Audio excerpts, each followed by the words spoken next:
It's a great day for baseball, and from McKechnie Field, Pirates Spring Training Baseball is brought to you by McDonald's.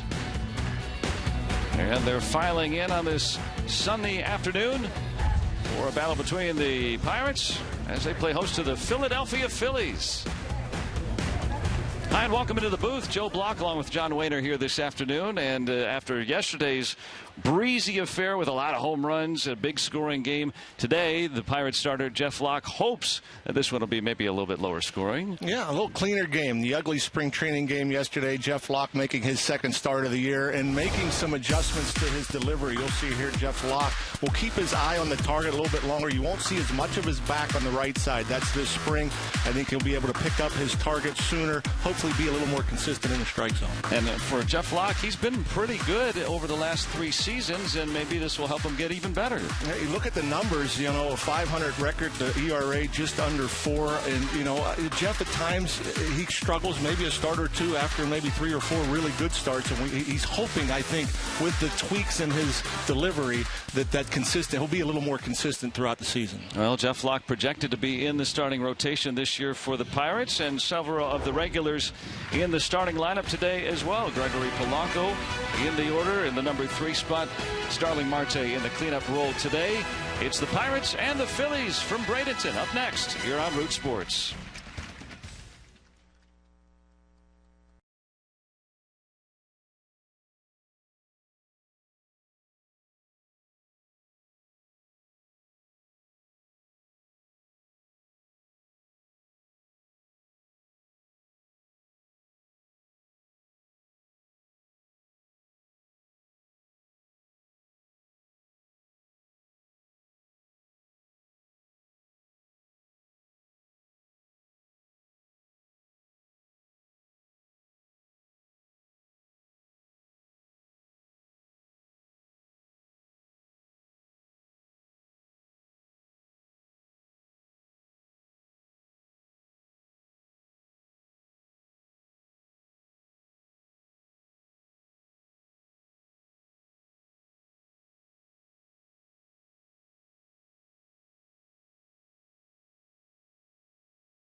With you from Bradenton, Florida, and a lovely afternoon here as Josh Bell and the Pirates get ready to take the field this afternoon.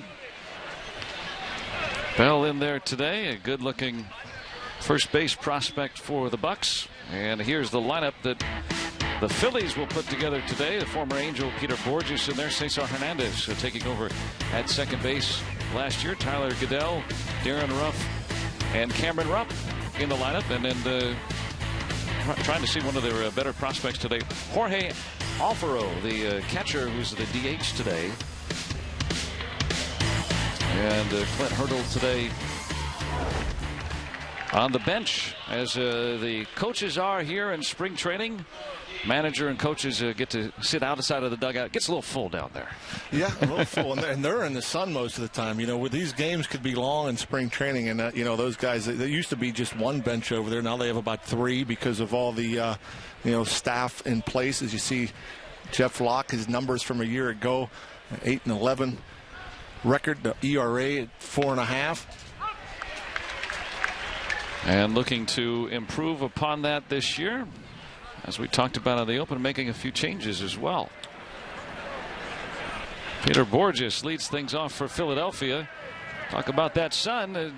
Let's see who wants it. And it's Chris Stewart who will retire Borges on that foul pop to start off the ball game. Yeah, and the difference a day makes. Yesterday, that ball probably ends up out of play as the wind was blowing in pretty good from left to right. Now the wind's kind of blowing out from right to left, so kept it in play. Nice, easy play for Chris Stewart. Obviously, the sun was not an issue, which obviously could be a problem for a catcher who doesn't have sunglasses. You can kind of see those flags out there, too. As we showed you the field here, it's always different. Sometimes changes within the game, too. Here's the Phillies second baseman, Cesar Hernandez.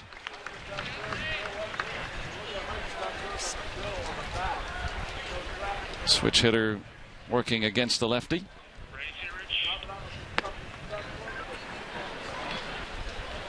And Jeff Locke, his first start out, threw a lot of changeups early in the ball game. Maybe a pitch that he wants to incorporate a little more.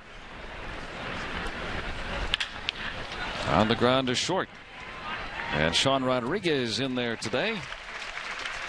And let's look at the rest of the defense for the Pirates this afternoon.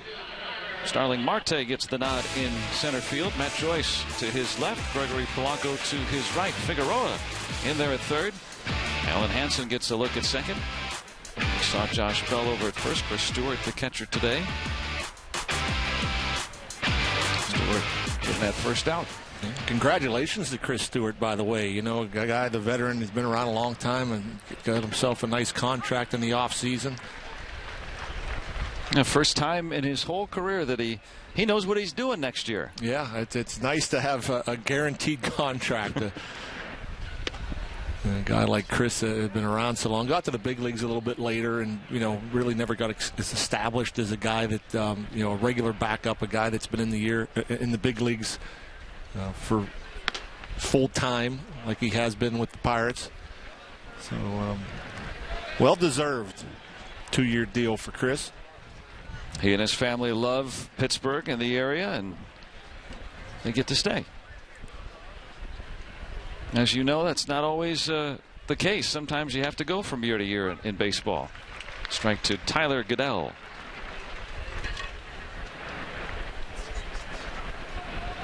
Another one of these young players that the Phillies are probably going to use a lot of.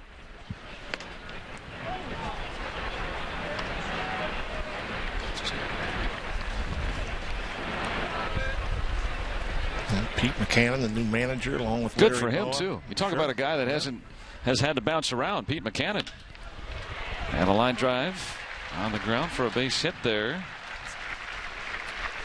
And so Goodell aboard. And I want to pass along a note. Next few minutes, you might experience a temporary disturbance in our coverage because of a natural solar event known as a sun outage that affects the satellite transmission. So if you do have some kind of craziness happen here, we apologize in advance for that inconvenience. It'll be short, though. Thank you for your patience. Nothing we can do about it. It's until we figure out how to move the sun. That's at least a few years away. Yeah. Strike to the big power hitter Darren Ruff. Ruff with 12 homers, 39 RBIs a year ago. And takes first pitch fastball in. Jeff Locke, that's always been his go-to pitch, that fastball under the hands of the righty. As long as he paints that corner, usually can get away with a strike. And follows that up with the changeup. And I think that's why Jeff Locke probably threw more changeups last year than we've seen at any other time in his Pittsburgh career. And I think it becomes a dangerous pitch because the league knows how often he pitches in to right-handed batters, to where hitters like to cheat, try to start that swing a little bit early. If they don't pick up the rotation or the speed of the change, you'll see swings and misses like that. And tried again. That time rough. Kind of knew what was coming, I guess. That one just probably a little too far. And the other thing, too, I think once you get into two-strike mode, you shorten up your swing. You might try to be a little more patient. Your approach might be more towards right field to see the ball a little bit longer. Less likely to pull the trigger on a pitch away.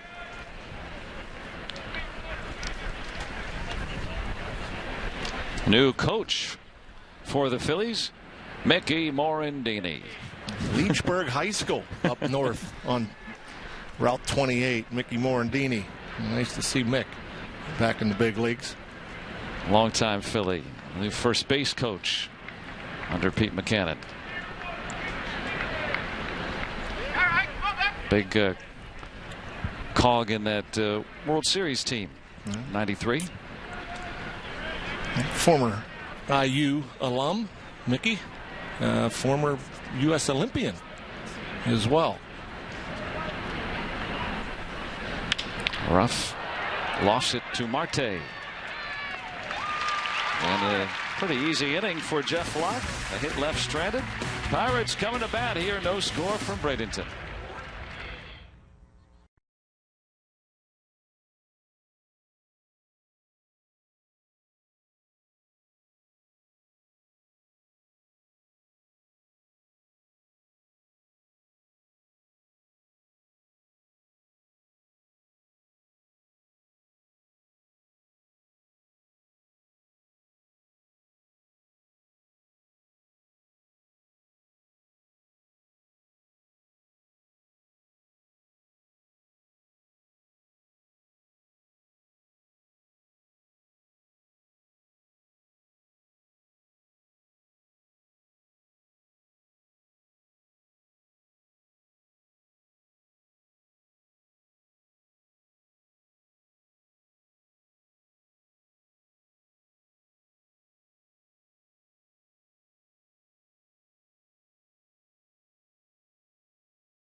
Pirates coming to bat here in the bottom of the first inning.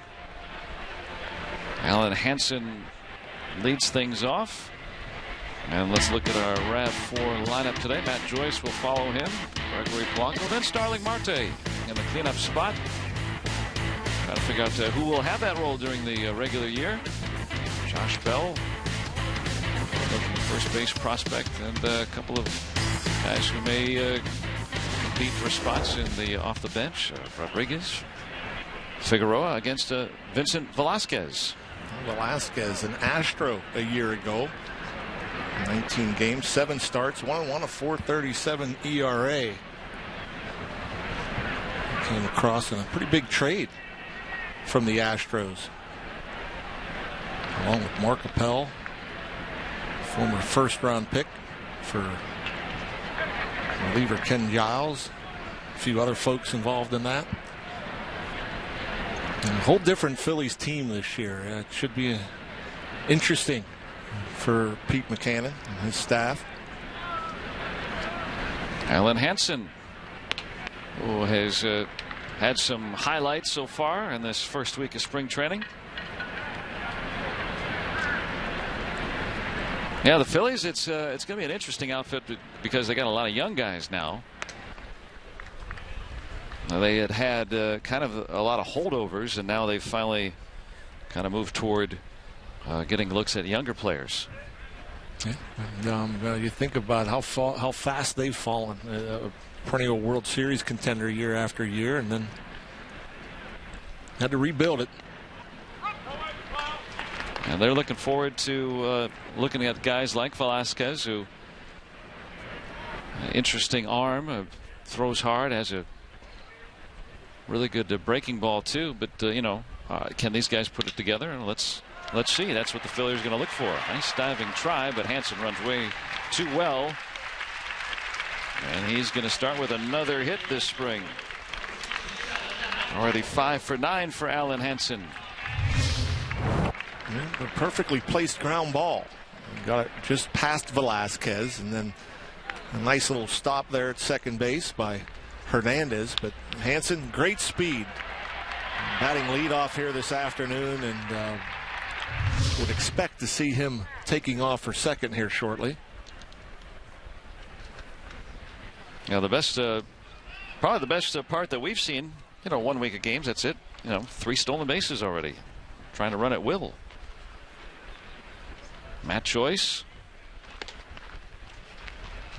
bidding for a spot on the roster as a backup outfielder. Trying to get back to his old ways after a down year last year with the Angels.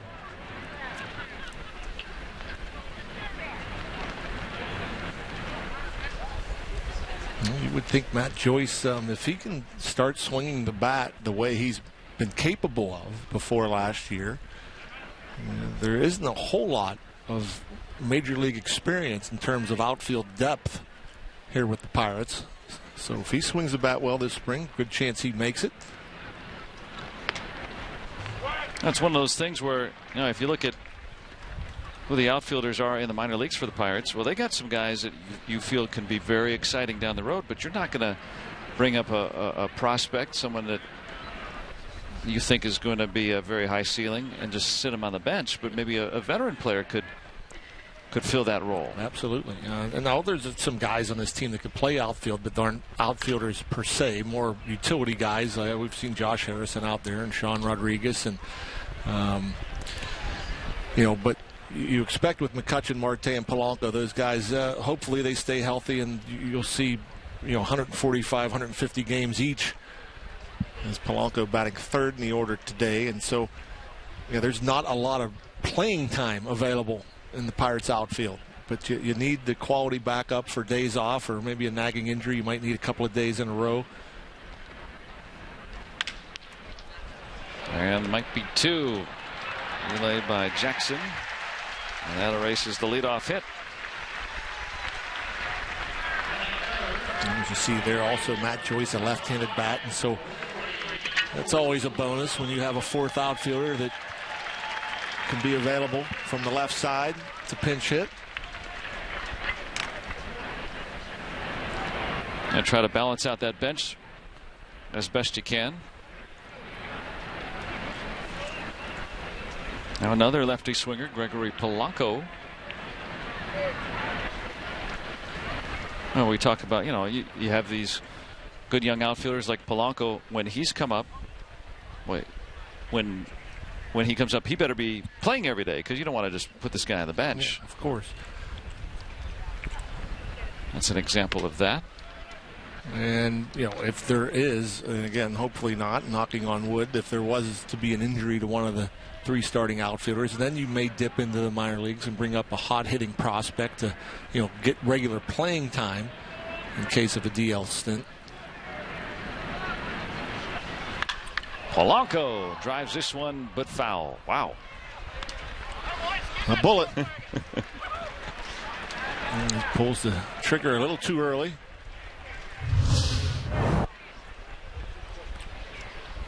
Fastball right on the inside part of the plate, about thigh high.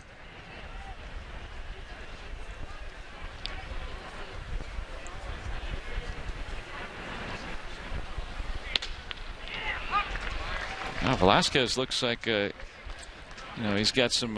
If he can have that good command, that fastball has a little bit of jump on it. You see the speed, but it feels like it's coming in a little harder than that. Yeah. Usually you can tell by a hitter's reaction. You know, if you see them taking a lot of fastballs and, you know, maybe it looks like their foot's getting down a little bit late, that's deception. That power curve right there, that's a kind of his bread and butter pitch right there for Velasquez.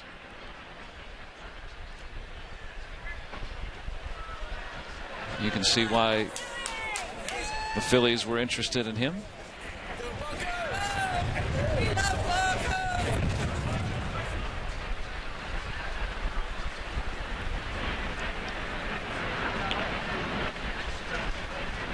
Here's the 1-2.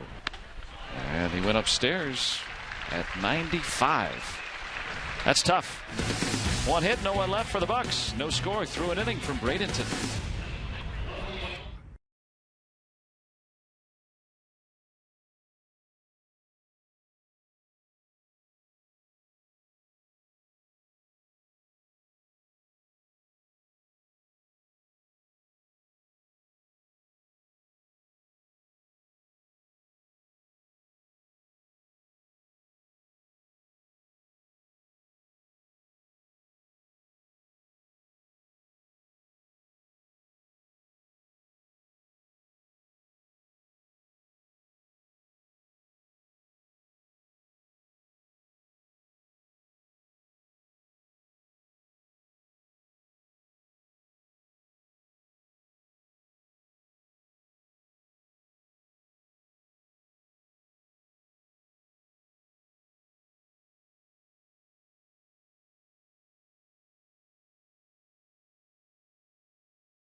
Scoreless ball game here in the second inning. I'm Robbie. It's Mikowski on another beautiful afternoon for baseball here in Florida. Well, when you look at the Pirates and their accolades, they won them as an organization and they won them individually. And that includes Starling Marte, who won his first career Gold Glove last season.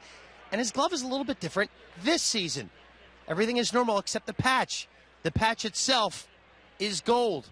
Starling Marte told me that is something no one can ever take away from him. They'll know all season long when they get a look at him. He is a Gold Glove winner. Now, Andrew McCutchen has previously won a Gold Glove, so I guess maybe Joe and Rock, you would say the ball's in Gregory Polanco's court to make the entire outfield win him someday, hopefully, right? Wouldn't that be something? Have all three guys Gold Glovers, and look at those numbers there. One of the best outputs in left field. He's in center, and he can play there too. Easy, quick out for Locke.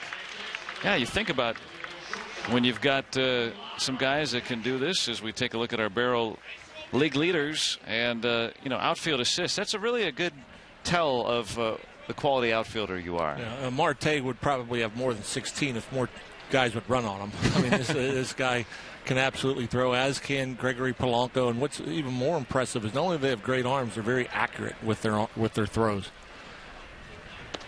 Probably something that can get overlooked a little bit. I mean, you can throw hard, great, but ball skips away, then it doesn't do you any good. All of it has to do with the anticipation and knowing the situation, knowing where to throw the ball. With Marte and Polanco, two of the better throwers, two of the stronger arms in the National League. And center fielders don't throw out a lot of guys, so that's why you don't see Andrew McCutchen on the list. Got to cover a lot of ground out there. Well, Marte's loving the opportunity to play center. He'll be out there occasionally when Andrew McCutchen needs a day off, and I think he loves the idea of being right behind the pitcher, could see everything a little bit better, and to cover both gaps. Tried the curve, 2-2. Now, what's the difference, say, from the corners versus playing in center field? Center field, I think most outfielders will tell you it's easier to play center than it is to play in the corners. This one hit the left, and Ryan Jackson going to hold with a single. For one, you see everything. It's right in front of you, and you don't get as much hook or as much slice in center field. I think that helps. Another huge thing is in center, there's no lights behind home plate. In the corners, you always have to deal with the lights, and that could be scary when a ball goes up and it's hooking or slicing, and you lose it for a split second or two. But I would think most of these, and Andrew's been a center fielder forever. Polanco played a lot of center field before coming to the big leagues. Marte, obviously, as well. They'll tell you that I think that they'd all rather play center field than the corners. There's Andres Polanco. Could be two. Hansen with time on the relay, and the Pirates with a double play, erasing that single. Another nice inning from Jeff Locke.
Pirates Spring Training Baseball on Root Sports is brought to you by McDonald's All Day Breakfast.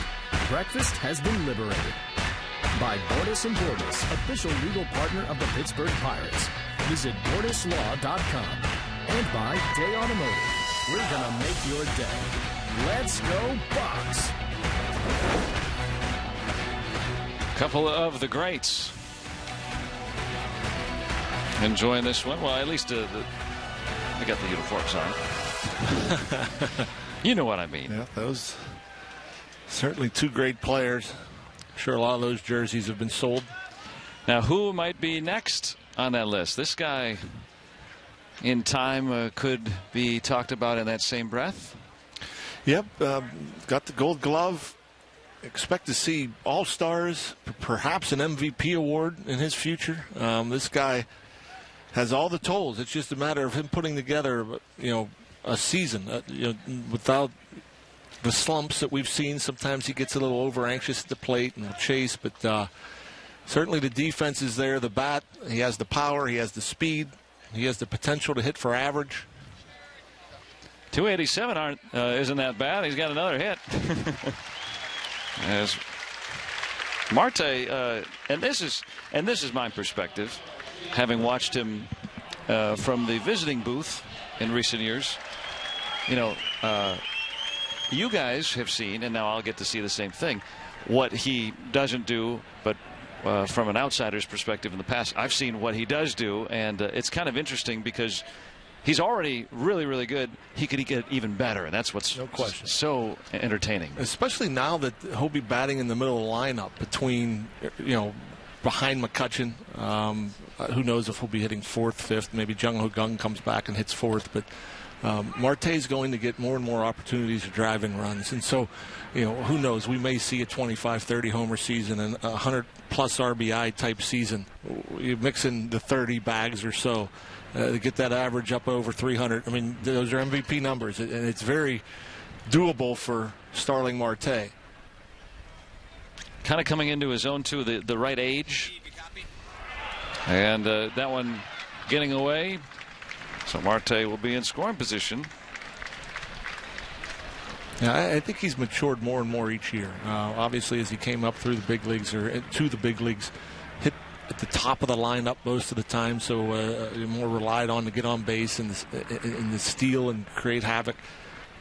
Last year, in the middle of the lineup, saw a different Marte. I actually thought he was more patient when he was up there with runners in scoring position. And I didn't think that was the type of player he wanted to be, but you could tell he likes those situations where he has opportunities to drive in runs.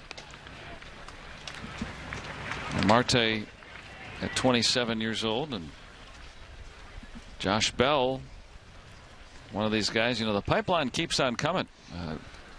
Pirates have a lot of guys that, in a lot of seasons maybe would be competing for a big league job, but because Pirates winning 98 games last year, these guys will probably begin the season like Bell in the minor leagues.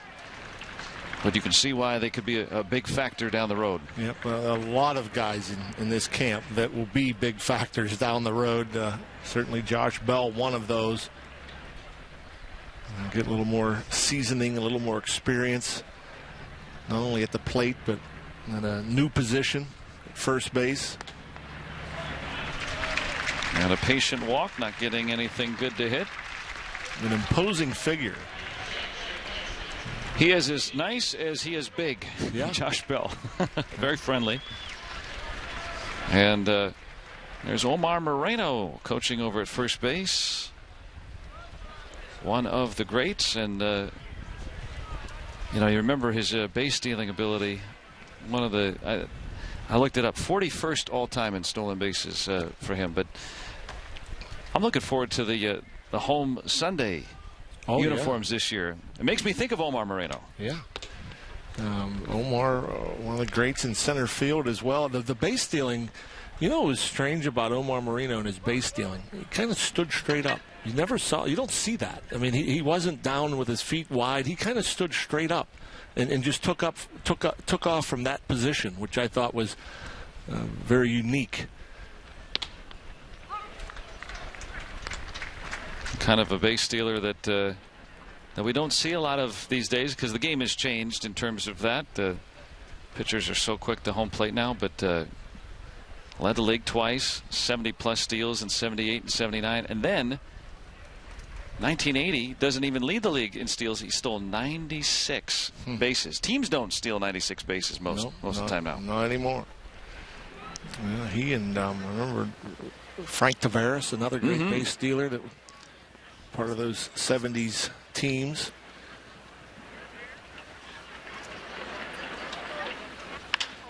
Chris Stewart. Wind knocking those balls down today, at least for the moment. And Borges had to come way in on that ball. That was probably wouldn't have normally had to move very much to get that one. No, and again, yesterday in that direction the ball was carrying. We saw some balls that looked like pop-ups that ended up in the boardwalk to right center.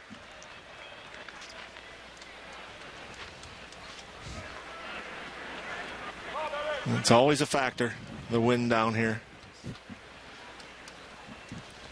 And I'm finding out very quickly you can't predict what's going to happen. We saw yesterday a stiff breeze knocking balls down and left, and then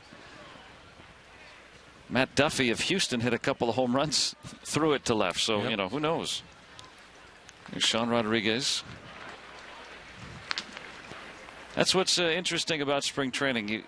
You think you come down, you want to come out for a week and get a look at some of these guys, and in our case we're down here the whole month, and almost always you leave not really knowing much more than you did because it's always deceiving.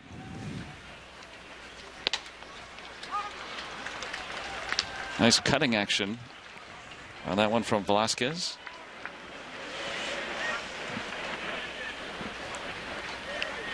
Yeah, come on out. Just that's what you do. Just enjoy the nice sunshine.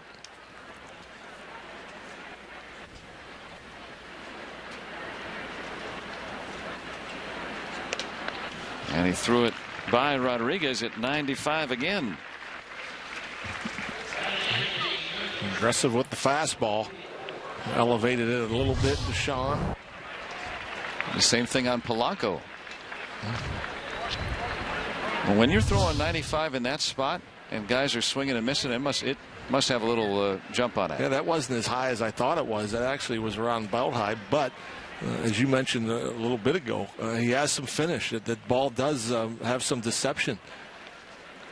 Here's Cole Figueroa. We were saying that, there aren't a lot of jobs to be won on a team that was one of baseball's best last year, but Cole Figueroa is certainly trying to make a bid, working all around the infield, maybe playing some outfield. And you might, be tuning in and you see the lineup and you see Hansen and Joyce, Figueroa, Josh Bell. And I would say, well, but Josh Bell and Figueroa has a shot. Super utility guy, can play the infield and the outfield. Alan Hansen has a shot, assuming Jung Ho Kang isn't ready for opening day, and that seems to be the case. It'll be late to mid-April. I think for Jung Ho, Matt Joyce, legitimate shot of being that fourth outfielder, as we talked about earlier. Well, the great thing is about this camp, there are a lot of guys at all the different positions that can compete. So, if you don't have a good spring, there's not going to be anyone backing into a spot, it doesn't seem. Exactly. You're going to have to go and earn it. And there will be some depth. As Clint Hurdle was saying, he says this is the best prospect depth he's seen since he's been here. And Velasquez gets out of a first and second jam with nobody out. 0-0 through 2. There's confidence. Then there's total confidence.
No score through 2 innings, and Garrett Cole is getting some good news here as we take a look at our Allegheny Health Network injury update. And he threw an inning of live batting practice and another inning in a simulated game today on the backfield here at McKechnie.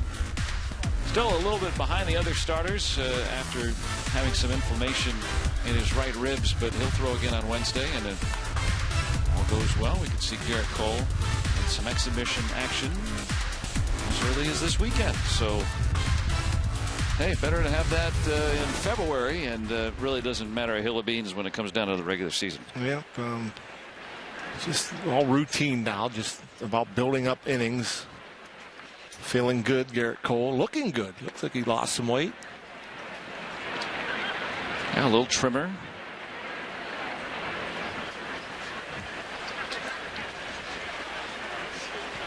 Yeah, we don't, this is, once he comes back, what the conversation will be is who will get the nod on opening day. That's something to look forward to. Is it going to be Liriano again?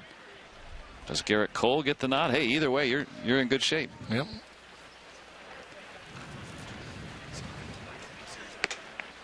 Alfaro, one of the prospects the Phillies got in that Cole Hamels trade from Texas. He's a catcher, but the DH today. All of a sudden, the Phillies have some bright guys in their farm system by virtue of some deals. And their top rated guy, the shortstop J.P. Crawford, also on the trip. We might see him as a sub today.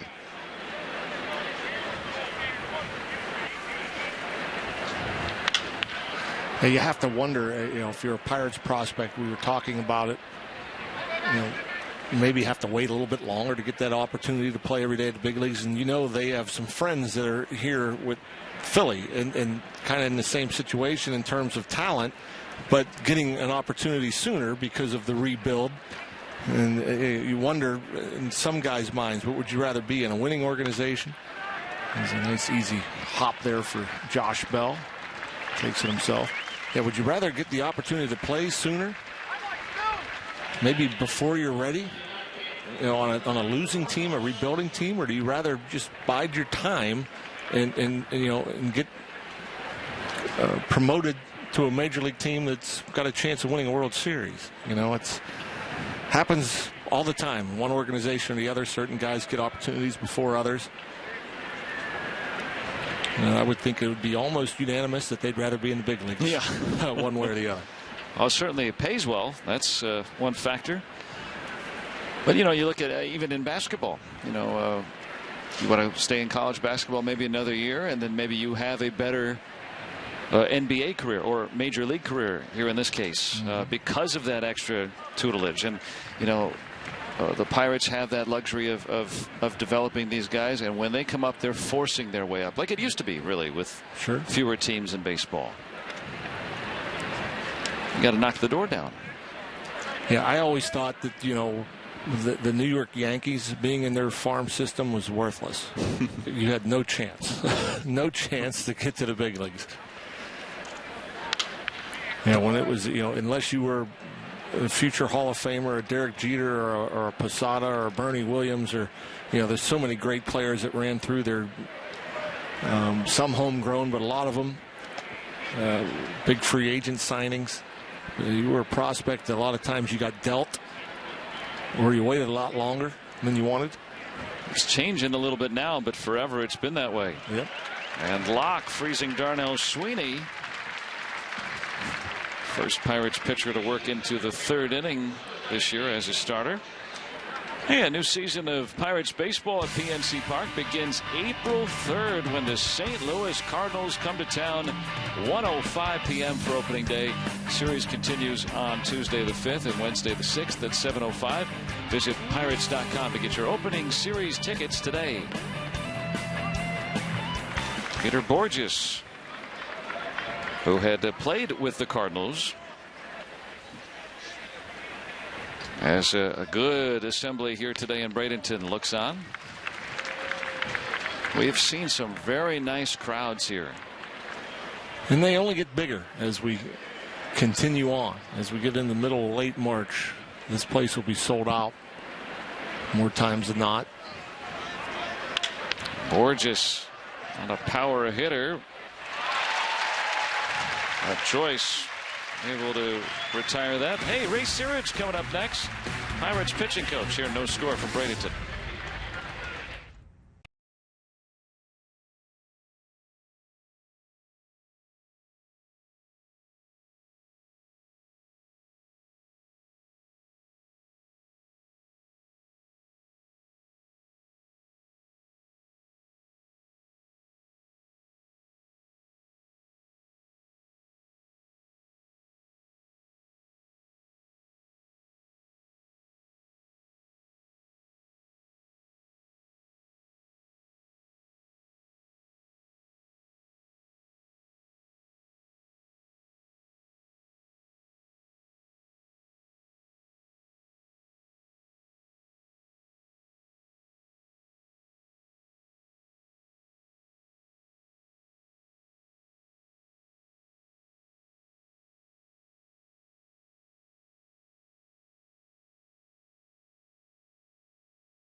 0-0 on our UPMC scoreboard, in large part because of Jeff Locke.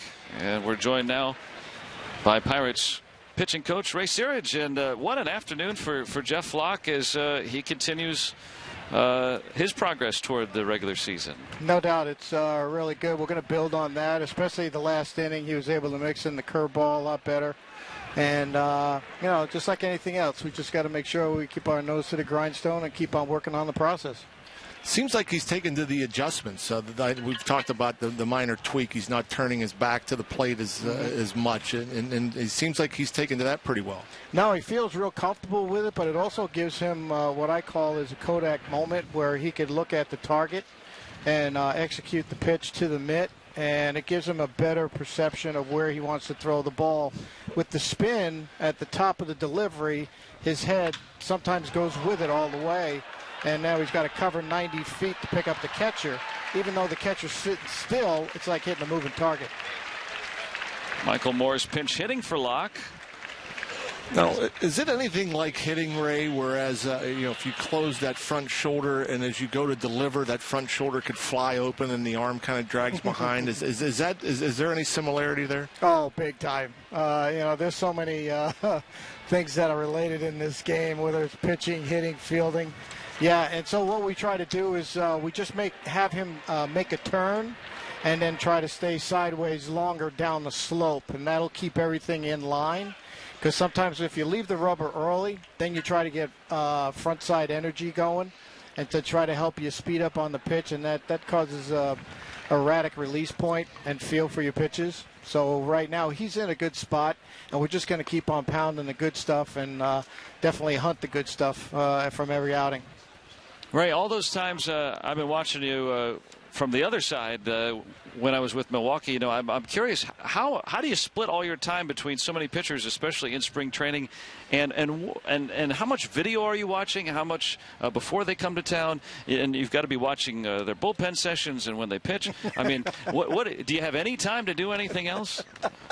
Oh, my day's pretty well packed, but I try to make it work. It's not that tough. If you just line yourself up the right way. During the winter, I looked at a lot of video, instead of watching TV. So I'll look at video, and having conversations with these guys over the phone helps tremendously. So you kind of get the ball rolling and building the relationship that way. And then obviously there's nothing like seeing it live. It could get you a better perspective that way. And, you just watch the way they play catch. You're aware of a lot more going on, especially once you get to know them a little bit better. Well, we saw a moment ago, we showed pictures of Garrett Cole, who looks like he's on target too. So looking like he's going to be ready to go soon, huh? Yes, today was a very productive day for G through a 1-inning BP and a 1-inning sim. All the stuff is good. There's good shape and break to his breaking balls, curveball and slider. Changeup was good. Fastball definitely had some carry to it. It's just right now the command is not there, and rightfully so. And that'll get sharper as he gets more reps on the bump, and he starts facing hitters in the game. Hey, Ray, what do you enjoy more, the side work you do with these guys or the game action? Oh, boy, both of them really. And I'm not trying to sit on the fence on this, trust me, okay? It's just that I have fun in the side. Especially, picking up things and helping them get a real productive pen there. And then when to see it come into fruition during the game, it's a lot more gratifying there. But both of them have their own little special meaning and their own special little niche of fun. How hard is it for a pitcher to trust what he learns or something new maybe or some tweak you guys go over on the side? And how easy or difficult is it for them to trust it and take it into a game? Well, that's where building a relationship comes in. The first couple times when they're throwing their pens in their BPs, we're not saying anything. We're just watching them. If they ask us a question, we'll answer the question. But other than that, we just let them get settled in. We let them be themselves, get familiar with the surroundings. get familiar, getting back on the hill, throwing the pitches, going through the aches and pains and the frustration of not executing a pitch. Because most of them have that memory that, when they left in September, they were dotting up. And now, we're in February, March, and now they're getting a little angry because, hey, I can't get that ball. Give it time. Give it time, because they want everything done yesterday. But you build a relationship.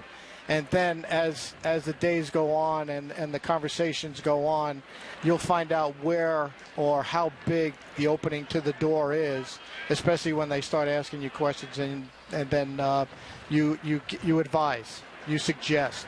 You don't say, do this, do that. You advise and suggest, and they try it. They feel good about it. They'll give it a shot in the game. And then when it works, then heck, we're on the right path. Not always the easiest, though, to do maybe what you suggest, right? I mean, if a guy's done something a certain way for a long time, right? Yeah. It's that's why you have to do your homework. You do the video. What they were doing maybe in 2012, and now it's 2016. They were younger, they were quicker, they were more supple then. Now with 4 years on, you're going to have to make an adjustment. You're going to have to make a little tweak here and there. And if they're willing to do it, you help them with it. But some guys are set in their ways. They're not open. But in given time, that you might throw a suggestion their way. But it is sometimes it's very difficult, and you don't force yourself upon them. You just wait for them to come to you. You would imagine some guys, if they have not had success recently, they're probably more open to that. And but that's a good thing. Yeah, the biggest thing is you don't want to jump on them on the first pen. Yeah. Got to give it time, patience. I've learned that. I didn't have it when I was young, that's for sure. None of us do. If we get another foul ball or base runner, I want to ask you one more thing, but we'll see after this pitch. Never mind. I'll talk to you later, Ray. All right. Thank you, Ray, for joining us today. Appreciate it. No, thanks for having me, guys. I appreciate it. Yeah, Ray Sirich, the Pirates pitching coach. And we're through 3. No score here from Bradenton.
Pirates Spring Training Baseball on Root Sports is brought to you by the brand new all-wheel drive Toyota RAV4 Drive Hybrid.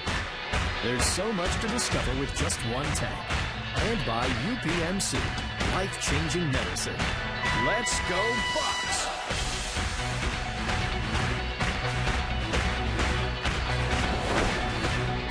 On the UPMC scoreboard, Pirates nothing, Phillies nothing. Well pitched so far. Our first pitching change today, as Tony Watson will come in. Jeff Locke, nice outing today. Very nice. And Polanco able to retire that one on the first pitch. Ho hum. Tony Watson. Just so calm. Just goes up there, throws strikes, gets easy outs. Great year again last year. 4-1. 191 ERA. Just being one of the best year after year. 3 home runs allowed. I think the first 2 came in the first couple of weeks of the season. One in the opening series against Cincinnati. I think he gave up another one to Cincy just a week or 2 later. Doesn't give up many long balls. Yeah, just one of the very best there is around, and one of the very best. Hard to say starts to a career now. He's been around for a while, but when you think about the first 5 years or so of his career, he's been better and better every year, and that's hard to do when you get to be as good as he is. Yep. Marte for the second out. Robbie's got more on Tony Watson. I do, and he is a great guy, and I'm about to tell you a story that even further proves that point. So the Pirates have bullpen catcher Herbie Andrade and Euclides Rojas, the bullpen coach. They're so valuable to the guys in the bullpen that Tony Watson last week brought them brand new catcher's mitts to use this season. Watson told me he figures this was as good a time as any for them to break in a new mitt and hear that sound pop. He said they mean everything to all those guys in the bullpen. They're there all 9 innings each and every day. They're out there early for stretch, and they know how each guy feels mentally and physically, and they provide a lot of input for those guys. Tony said the level of importance that Herbie and Yuki have to this team is second to none, and he wanted to treat them accordingly. Now, the gloves have not arrived yet, but when they do, it's a nice little treat by Tony Watson, Joe. A mark of appreciation. You know, we were just talking with Ray Searage about, his day. I mean, any one of these coaches, if anybody wants to get work in, they've got to be there when the first guy wants to report. They probably already have done some work by the time they come in, and they're there till the end of the night. We talk about now with the Pirates and the success and the reclamation projects with the pitching staff and everything else like that. So you get more and more guys that are interested to see what's going on here. Another thing that helps, you have the guys that work with the pitchers the most, and that's Ray Searage, Euclides Rojas, and Herbie Andrade. You aren't going to find 3 nicer human beings in baseball. And a tiny 1-2-3 inning for Tony Watson.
On the road, their next stop is Brooklyn as they'll face off against the New York Islanders. And the coverage starts tomorrow at 7 with Penguins pregame presented by Heritage Valley Health System right here on Root Sports. It's still weird that the Islanders aren't on the island anymore. New York Brooklyners. Here in Bradenton, no score. Fine pitching from Jeff Locke. 33 pitches over 3 scoreless innings. Vincent Velasquez matched him. Now Brett Oberholzer. He too was involved in that trade that brought Velasquez. 8 games last year, 2-2, 4.46 ERA, and 38 1/3. That was that deal that sent Kenny Giles to the Astros. Gregory Polanco struck out his first time. And Jeff Locke's his work was so quick through those 3 innings. Really didn't get to talk a whole lot about well, we talked about his changes, but to me, what was impressive today was his changeup. His changeup was outstanding. It's a pitch he threw more and more last year. Threw it his first time out. Didn't have a whole lot of luck. Gave up 4 runs, but today the changeup was great location. As Ryan Vogelsong back in a Bucco uniform, signing some autographs. But with that fastball in, that changeup away, a great combination, working well for Jeff Locke today. How about that? That's what you get in spring training. Middle of the game. Hey, you want to pause for a picture? Okay. Come on over. I couldn't find that yellow, the white dot on the photo, or they took 7 of them. And here's our day automotive great day from last season, August 22nd. Starling Marte making that beautiful catch, and then the walk-off home run off George Contos. That was a heck of a day for the Bucks and for Starling Marte.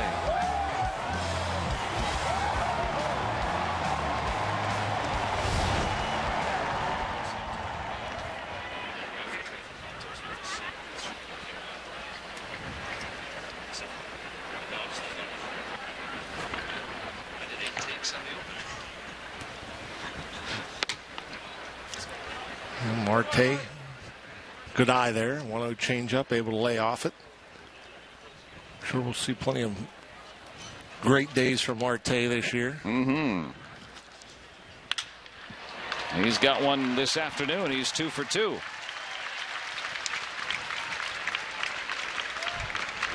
Maybe we'll get something going here now. Really, it's been pitching heavy today after a home run affair yesterday. Going out and getting the pitch. Looked like it was on the outer half, a little bit up around thigh high.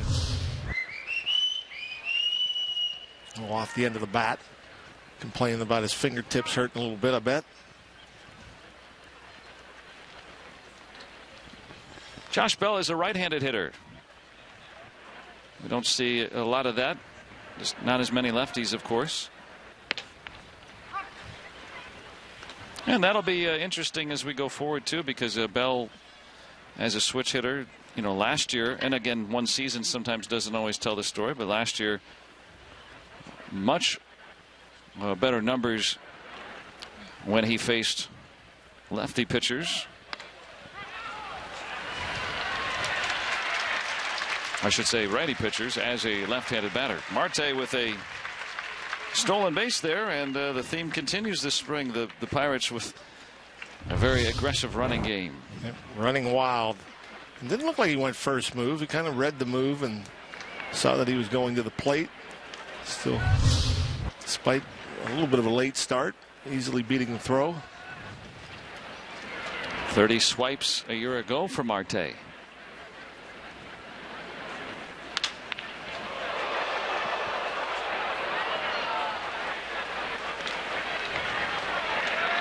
Now in scoring position, trying to bring home the first run. Well, hey, that's a good dad right there.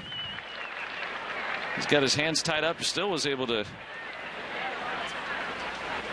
get his daughter a souvenir. Now I wonder if it came to him or if someone was more charitable. Yeah, it looked like it hopped up, and it was hard to tell. I almost thought he reached his hand out watching it, that he knocked it down, and then whoever ended up with it gave it to him. Now wait a minute. I think he gave it away. You're supposed to give the ball to a kid. I'm all for giving the ball to a kid, but he's got a kid. What? Well, maybe because she just won't remember. Or is that? She just as soon have teething ring or something. A doll. Anything. What's this thing? Just put it in my mouth. I don't know what it is.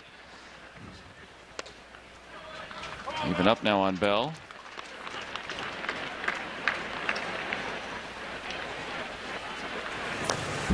These are the backfields here.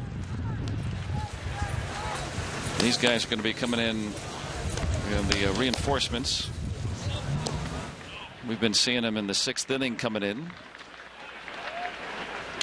Now some teams will sprinkle guys in after they get, whatever at bats, 2-3 at bats or whatever they're prescribed for that day. And the Pirates, so far this first week of games, 6th inning, everybody comes on in. It'll change as we move forward. Bell reaching for ball 4. And Marte still trying to come around with for Chris Stewart. I'm not sure if that was a changeup or a breaking ball, but something off speed. Had Josh Bell out in front.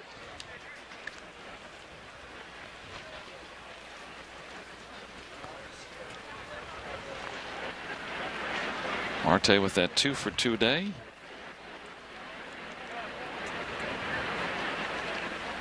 In the 6th inning, I don't remember this happening in years past, but they sent us a lineup, and then they not only give us the lineup, but they give us the replacements and when they're coming in.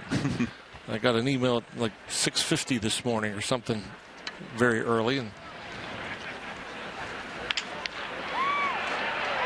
easy play to short for Jackson. Takes care of the Pirates in the 4th. 5th coming up, still zip.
Pirates Spring Training Baseball on Root Sports is brought to you by Allegheny Health Network, Health for All, and by Barrel Automotive. Our service centers are now open evenings and weekends. Visit barrelservice.com for more. Let's go Bucks! 5th inning on its way. Glad you're with us here on this Monday afternoon from Bradenton. It is indeed a friendly city. A friendly contest so far, no score. That's our favorite place to be, Rock, before the game, me and you. Oh, yeah. Getting food at the concession stand. Before the game, after the game, during the game. So where there's food is my favorite place. If you're mysteriously silent for a while, we'll know why. And Trey Haley, 43 games last year, split between AA Akron and AAA Columbus. 4-4 record, 2.45 ERA.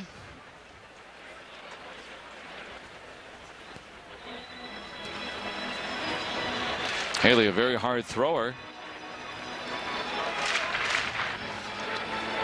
Curious to see the numbers that he'll put up on the screen. Yeah, with the nice to have the radar gun. here in Bradenton, they're not always trustworthy. I know in Disney the other day, from my understanding, we're looking at the radar guns, and we got Glasnow, Tyone, Brault, Trevor Williams, all the great prospects in this organization. And from my understanding, we're reporting, or at least I was reporting, as a routine grounder to Rodriguez.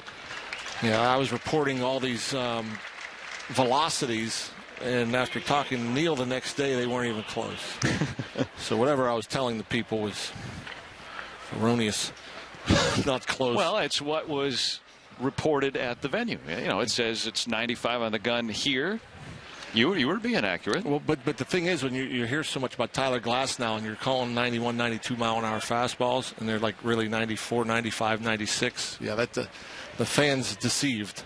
So I've learned my lesson. Unless I know for sure that they're accurate, I will not there you talk go. about them down here. He's throwing in the 90s.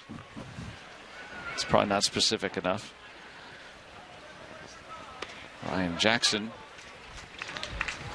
Now Haley, we're seeing 92, 93, and that might actually be better for him because he has had so many command issues in his career that maybe taking a little off can help him locate pitches.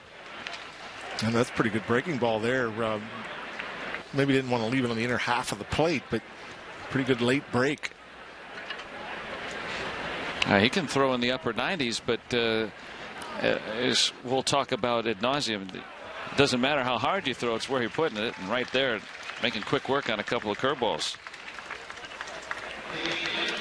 And I think that's a part of the philosophy you hear from the Pirates and Ray Searage is he took a little off of that breaking ball. That was a few miles per hour slower than the previous strike he threw up there. But you know, I think of like last year, Caminero or Kidimis, you know, was throwing 100 miles an hour. You routinely saw him in triple digits, and he was actually getting hit from time to time throwing that hard. And then when he started to back off and throw the ball a little more movement, he was much more effective, much more consistent. Well, he's throwing, you know, up to 94 now. But yeah, I mean, 94 with some movement and well located, or 98 and you don't know where it's going. Yep. I mean, he's throwing strikes all over the place now. And pitching is so much easier, hitting so much more difficult when you're behind in the count. Now, Haley last year over 5 walks per 9 innings. And that's a very high number, about double what you would probably find acceptable. Tons of strikeouts, didn't even give up a home run, so you know his stuff's good if you just look at numbers. But now here in this inning,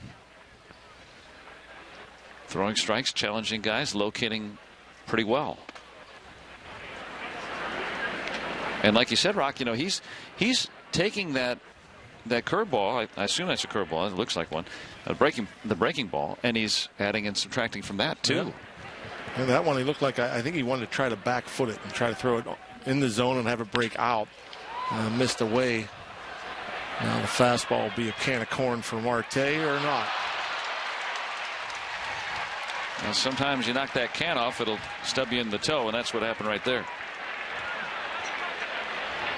Well, maybe breaking in that new Golden Glove. They get it out of the way in the spring.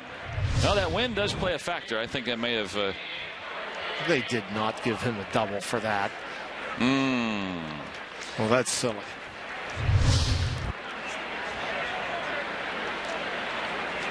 I think Starling would tell you that he should have caught that. Oh, yeah.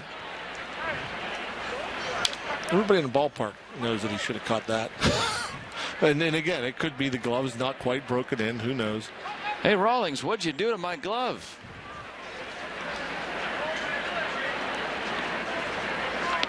Alfaro will get a chance with 2 outs. Well, the Phillies have only had 1 inning where they've had more than 3 men come to the plate. So that was back in the first because of Alfaro's double play in the second. Very good Pirate pitching this afternoon. Easy play for Hansen. So the double, no matter.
Here we are with Jeff Locke, the starting pitcher for the Buccos, who had 3 very solid innings today. In our McDonald's player interview, Jeff, how did you feel today, given off the last outing that you had? Obviously, you gave up 4 runs last outing, but what was different last outing versus this? Just the results, really. I mean, we still accomplished what we need to, and we're getting into that new delivery, and working on both sides of the plate. And Stu caught me in that first one. He caught me again today, so you get some positive feedback in 2 outings from Stu. And we're just working on pounding the strike zone as best we can right now, mixing up our pitches, and still trying to get comfortable and fluent with that new delivery. Hey, speaking of the new delivery, Ray Searage worked on that. The first thing is, what is that process like, trying to modify your delivery when you've been working with the previous one for so long? It's a challenge, but it's stuff that goes on a lot behind the scenes. Ray's been working with me since say the new year, and 2-3 times a week down here in Florida, and really trying to hone in on this thing and get comfortable with it heading into opening day, and getting ready for the season, and just trying to be as comfortable as possible, but yet giving us the best chance to win, best chance to throw strikes, and best chance to put guys away. Let's go back before spring training. Everybody knows this is the time when you work on things at spring training, like you just said. But how much did you have to go even in advance of pitchers and catchers reporting to work into this new delivery? Oh, this started probably about a month and a half before pitchers and catchers. Really, you can only do so much stuff without a ball in your hand. And doing stuff without a ball and then putting a ball in there, it just feels a little different sometimes. But we've been working really hard, and Ray's been great with me, and a lot of positive feedback from the catchers and my teammates. And we'll continue to work on it. Regardless of results and whatnot, we have one common goal in mind, and just get as fluent and as comfortable as we can, and whatever's going to give me the best chance to be successful is what we're going to do. How much is this spring different than most, knowing you have a spot in the rotation? You're not battling or wondering where you might be. Last year was you and Vance Worley. Who's going to get that 5th spot? Who might not? How's the mindset different, if at all, Jeff? I'm sure the mindset changes a little bit in the sense that I'm preparing myself for this season. I know regardless of competition, that's what you're doing anyways. But having that mentality of doing what I need to do on a daily basis to get better, and not worrying about having to make that impression every single day, and knowing that every single outing is very important to you. Now you can kind of work on what you need to work on, and hopefully the results will come. Jeff, your work day is over. Do you think we can hold you up anymore with any more of my bad questions, or are you good to go back in? I'm good to go. Jeff, thanks. Thank you very much, Robbie. Joe? Well, I don't think they were bad. I don't think Jeff did either. No, this is some good stuff, Robbie. Thank you. And with Jeff Locke, I'm curious. We're having a chat. All of us, we kind of get together before the game. Bob Walk was here today. Coming in on a day off, just wanted to watch a little baseball, and he was talking about how, as Jason Rogers pinch hits here, how one time he changed his delivery 5 minutes before he was going to go out and pitch a game, decided to go over his head, and stayed with it the rest of his career. So so pitchers do this a lot, I guess, right? Might change their delivery, or at least a minor tweak very often. Well, I think there's adjustments being made, especially if there's not the success that you expect. And Bob's the exception to the norm, I think. He did things on the fly all the time. He was a little bit different.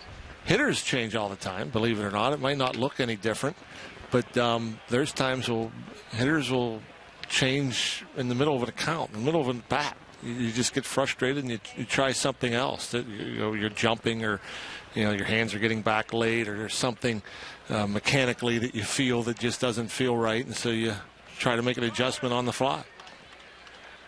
And I guess in some cases, you see with Jeff Locke more methodical, but early in his career, he's actually kind of back to what he did in the minor leagues when he was with the Braves, and then early in his career with the Pirates. Jason Rogers doing what he did a lot last season in Milwaukee, and that's come up with a pinch hit. Very valuable guy off the bench last year, and see how it works out here. But a very professional approach. He does what's not very easy. A young player that came up to the big leagues for the first time and was successful in that pinch hitting role. He got behind in the count, 2 strikes, and he shortened up the swing, got a pitch, hit it hard. For Rogers, 13 pinch hits last year, most for a rookie in baseball, along with Alex Guerrero, in 10 years in Major League Baseball. So, and was he up half the year? Was he up the whole year? Yeah, up for a good portion, but not the whole year, not at all. Yeah. And I mean, you as a pinch hitter a lot in your career. Were you a pinch hitter as a rookie? I mean, that's got to be very, very difficult to do. Not until my second year. My first year I came up and played fairly regularly until I got hurt, and then it was after that I kind of transitioned to the utility player role and pinched hit more often. And the first couple of years it was not easy. It was very difficult. You're used to playing. I don't care who you are, Jason Rogers or whomever. When you're in the minor leagues, you're playing every day, and then to be able to have to transition to face the best pitching in the world, and facing them maybe once a night or a couple of times a week, it's not easy. It's hard to hit in the major leagues regardless how often you play. But for a young pinch hitter, that's tough, especially because they're used to playing so regularly in the minor leagues, and so usually it takes guys a while to figure it out, to get comfortable in that role. But Jason Rogers was certainly the exception a year ago. I would think a large part of that too. You don't know the pitchers. Nope. Being a rookie. And the thing is, and we talked about changes, whether it be Jeff Locke or we've mentioned Bob Walker as a hitter or anything. I think the easiest thing, or I guess the smartest thing to do, no matter what you're doing, pitching or hitting, is to not think and to go up there and eliminate negative thoughts, or just eliminate all the clutter in your head and just go up there and do what you've done your entire career. Just go up there and play and try to, as a hitter, keep it simple. See the ball, hit the ball. And if you do that, you're going to be much more successful. And then my guess with a guy like Jason Rogers, I don't think he was overwhelmed by the situation. I think he went to the batter's box just keeping it simple and trying to do the best that he could, regardless if he knew the guys or not. And hit almost 300 in limited action with the Brewers. A couple of prospects being dealt to get Rogers. I think the best I've ever seen as a Pirate for a young player was Craig Wilson. Craig Wilson came up, I think, in 01 and hit 1 million home runs. It's crazy. Alan Hansen driving this one. Extra bases for the speedster. Rogers rambling around third. And the play, he's out. But Rupp, where was he set up? Looked like he was blocking Rogers' path to the plate. But Rogers is out, and the Pirates' chance to score first negated by that throw. Through 5, no score here in Bradenton.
Marte Waving goodbye to the fans as his workday comes to a close. We're pleased to be joined by Pirates catcher Chris Stewart in our McDonald's player interview. Chris, how you feel in this spring training with a brand new contract at hand? First time in your career.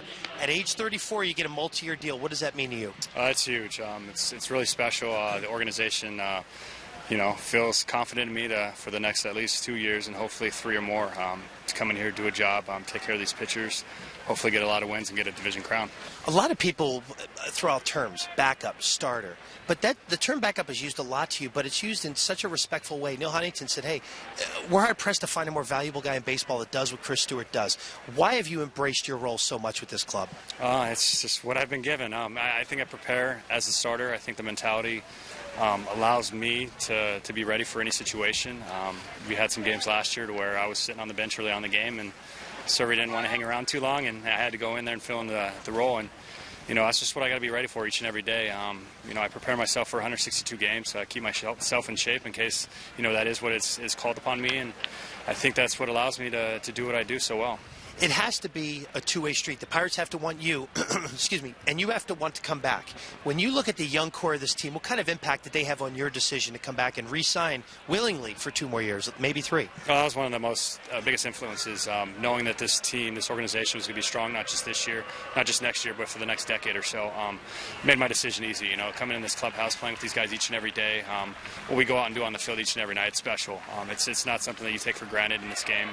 Been around a lot of teams before, and this one's definitely at the top of my list, just as far as everything, organization-wise. And then we come into the clubhouse, like I said, the guys in there, truly incredible to play with each and every night. Let's take a look at this rotation for a second. 2 new guys in Ryan Vogelsong and John Neese, along with 3 returning starters from last year in Liriano, Locke, and Garrett Cole. When you look at the 2 new guys, what has impressed you about them just in working with their bullpens in the very brief time you've had in game situation? Just the way they prepare. They're veteran guys. They've been around the block. They know what they're doing out there.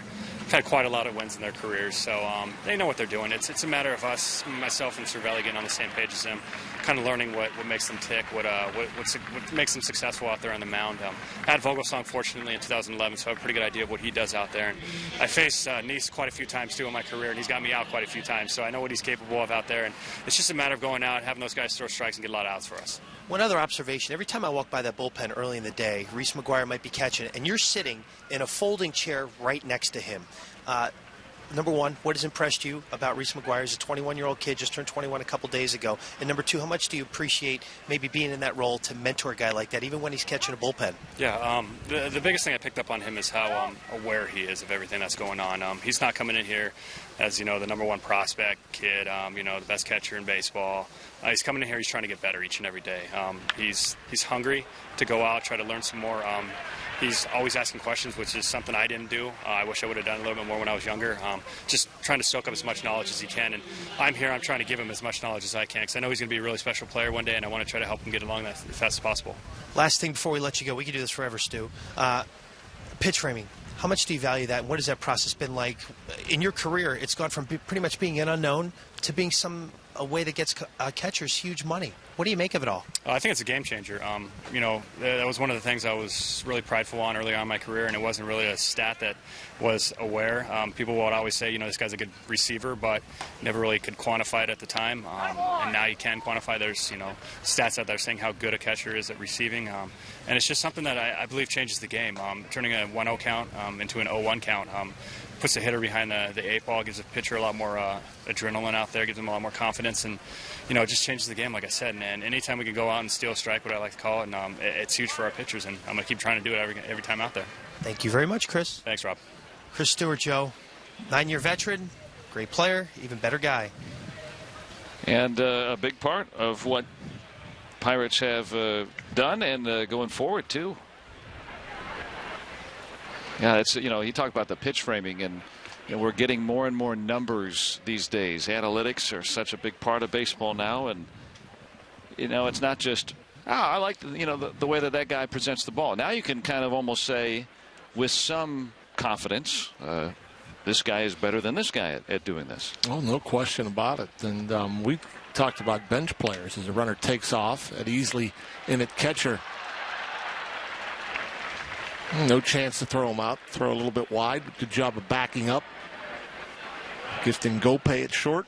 But to talking about role players and doing a good job, Chris Stewart was unbelievable last year. I mean, this guy, it's again playing once a week or whatever. It seemed like he had a line drive every time up and handled the pitching staff well. And Gope has looked good this spring. Wholesale changes for the Buccos. Still knotted at nothing here in the 6th.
Pirates Spring Training Baseball on Root Sports is brought to you by McDonald's All-Day Breakfast. Breakfast has been liberated. By Kenny Ross, just ask a neighbor. And by UPMC, life-changing medicine. Let's go Bucs!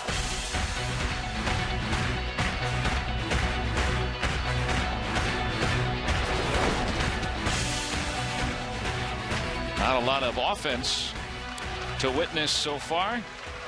The Pirates trying to change that with Matt Joyce leading off with a single here in the 6th. I beg your pardon. We've had a bunch of changes here today. That's Harold Ramirez. Thank you, Rock. Harold Ramirez, that's all he has done was hit all spring. This guy just an A-ball last year right here in Bradenton, hit .337, and he has had nothing but great at-bats all spring training long. This is Willie Garcia now. All the changes that were made last inning.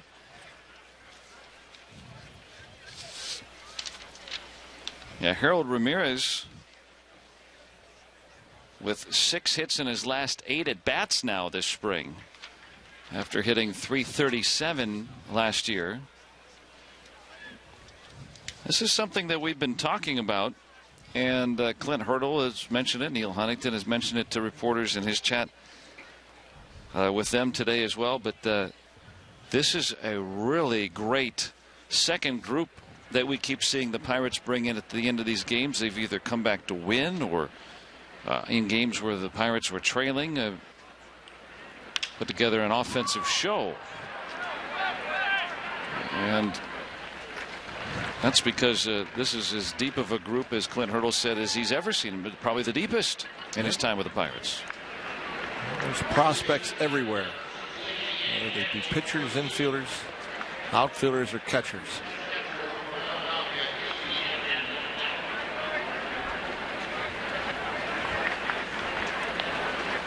Danny Ortiz come over from the Twins system.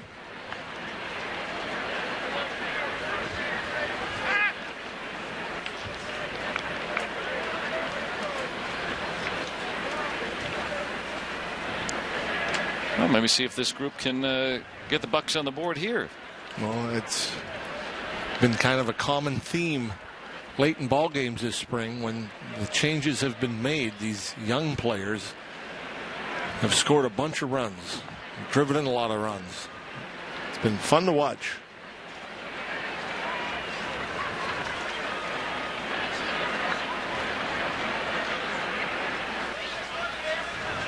Brent Oberholzer in his 3rd inning. Vincent Velasquez went 3 for the Phillies. Just starting to get to that point where guys are in those second outings now and starting to stretch out a bit.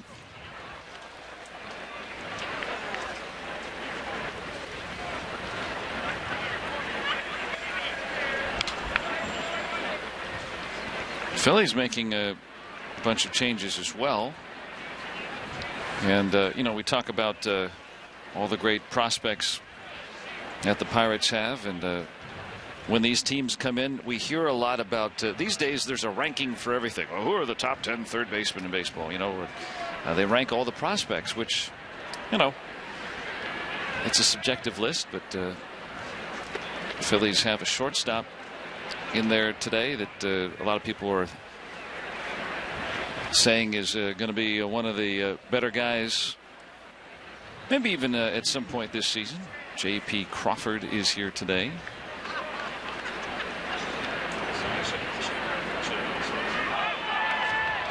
And he's going to be involved right here on the pickoff on Ramirez.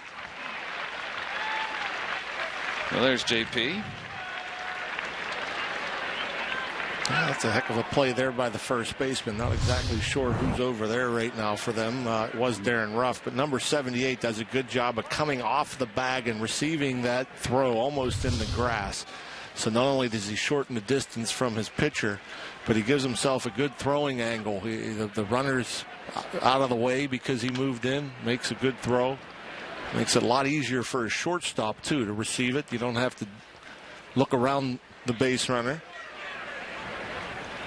Brock Stassi in there at first. And there's young Mr. Crawford.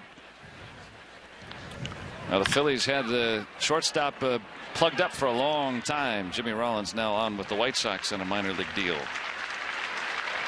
Inning ends after the leadoff single. Still looking for our first one here in Bradenton.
On the latest edition of In the Room, head to the practice rink with Jim Rutherford to watch his son play hockey. Get a cooking lesson with Brian Dumoulin and much more. In the Room tomorrow after postgame on Root Sports. 0-0. Great pitching we've seen so far. 4 Pirate hurlers blanking the Phillies so far. Wonder if these guys even know what's going on. I'm having some fun here today. A.J. Schugel. Not a whole lot of time in the big leagues, just the 5 games, a 5 ERA, 9 innings pitched. with the Diamondbacks.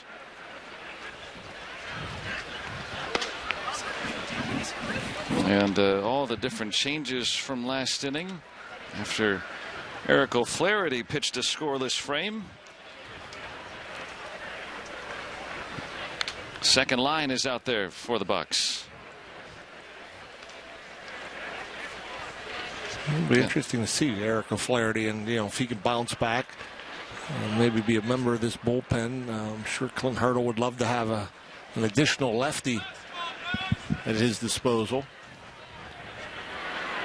After Antonio Bastardo left in free agency, Pirates have Tony Watson, but he's not going to be brought in just to face a lefty. He's going to be used for the 8th inning. He doesn't really count as a lefty. He gets everybody out. Yeah, Clint Hurdle basically doesn't have a lefty that's on the team yet in terms of in the bullpen. I mean, Tony Watson most nights will pitch the 8th inning, regardless of who's hitting. Well, it'll be a good competition this spring as Brock Stassi lines one into the right field corner. There's Willie Garcia. Made a play on him, but it's a double.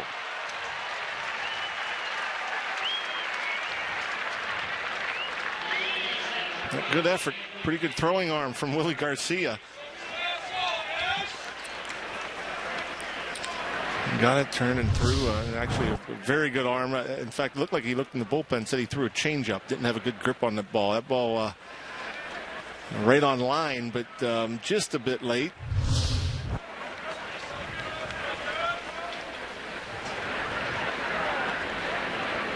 Well, this is the best chance for the Phillies. First time that they've had the leadoff man aboard, and we're in the 7th inning. Really good pitching today from the Bucks. Andrew Knapp. And our favorite segment of the broadcast, grilled meats.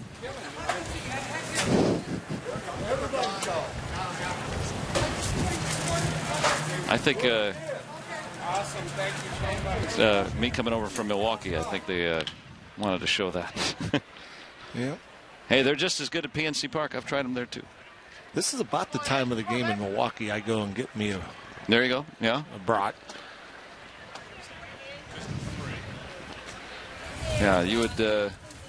They make them just for you there. Oh, there's. I think several varieties.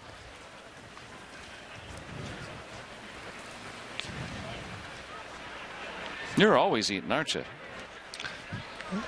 You don't look it though. I enjoy a snack here and there. Knapp to right. Nice hip high catch there. Look at that arm from Willie Garcia. Well, Willie Garcia's got a lot of tools, and he's showing them off here in the 7th inning. Yeah, yesterday made a great throw through runner out at the plate, and here the ball was dying with that wind blowing in, so he had to go down on a knee and slide, and came up firing a perfect strike.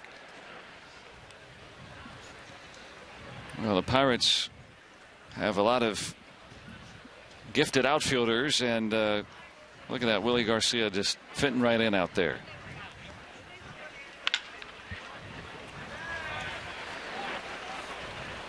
And we were talking about it earlier in the telecast about, if you got a young player that you feel like is on the cusp, and Willie Garcia last year just now reaching AAA,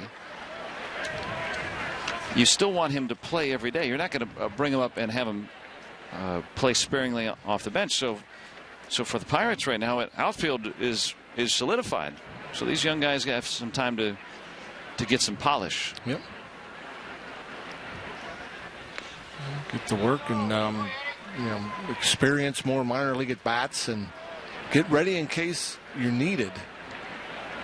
And Garcia and Ramirez, Harold Ramirez, who had the base hit in the last half inning for the Pirates. The only two outfielders on the 40-man roster other than the starting three. Ramirez, really, really solid hitter. We're continuing to see him develop and try to play a whole season for Ramirez. Garcia, on the other hand, a little bit farther along and showing that great arm. He's got some power. He had 15 home runs last year. There's Garcia. But just got called up to AAA last year and, took his lumps a little bit, as it usually happens when you get promoted. Now this year, likely to go back there and then see the improvement. Yeah, and he's a guy with power, but he also, with that, lacks patience. He doesn't walk a whole lot. He can get into swing mode, and so the strikeouts will ramp up. And just try to, a guy like that with that kind of power, that kind of arm, you try to minimize the swing and miss. More contact would produce more power. Good stop there by Easley.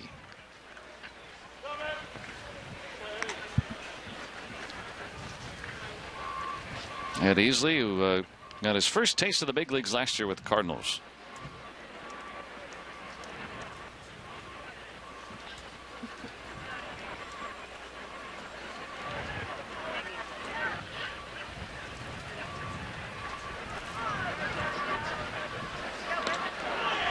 And that one gets away from me. He can't find it. Yeah, the Phillies with their best chance now as Stassi moves to third.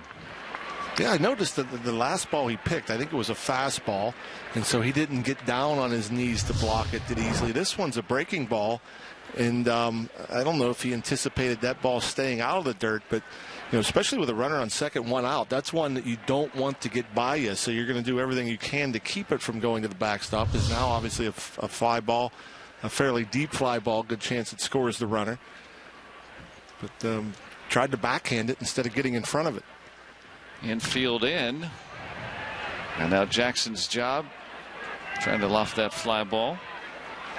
Break this scoreless tie in the 7th inning.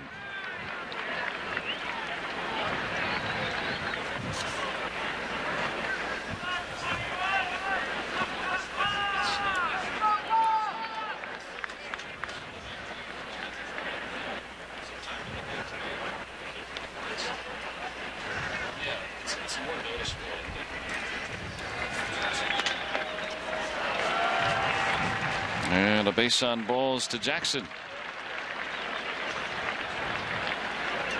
It's the first walk in the entire ball game for a Philly. Let's see here. Oh yeah, I'm sorry, Bell back in the second. You got a neater score sheet than I do.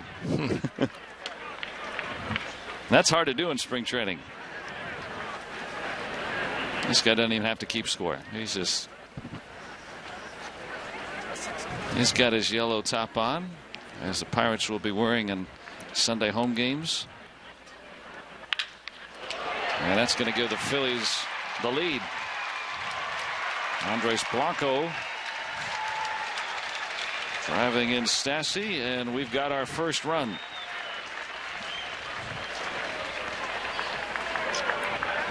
Pretty good approach there. See here, fastball that was elevated a bit. Doesn't try to pull it, stays up the middle.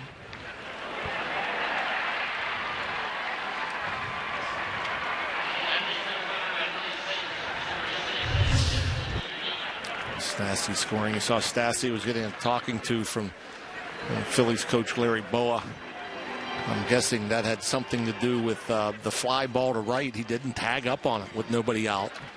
So ended up not advancing to third on what should have been, a job well done. Yeah, anytime you get a guy at second, nobody out, you try to hit the ball the right side, advance him. But Stassi on that play we talked about, the nice sliding play by the Pirates right fielder Garcia, and a strong throw. But if he was tagging, Stassi would have been standing on third. Larry Boa in the middle there with Pete McCannon. Couple of experienced guys. Boa now not the head guy anymore. He's advising McCannon.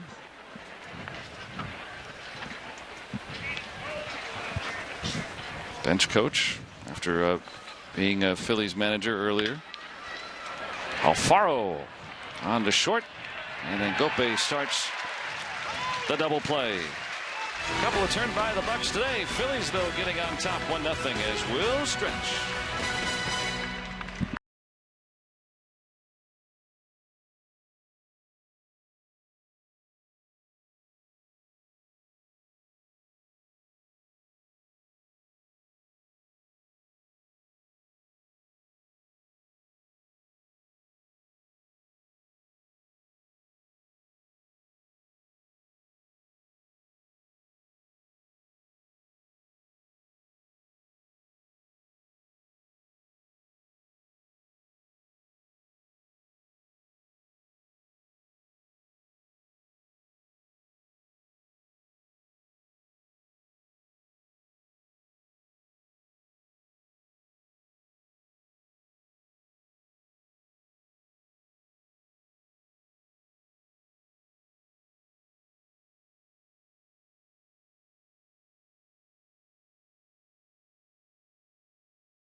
Here's Pittsburgh Pirates home run 5K and 10K presented by Allegheny Health Network and Highmark.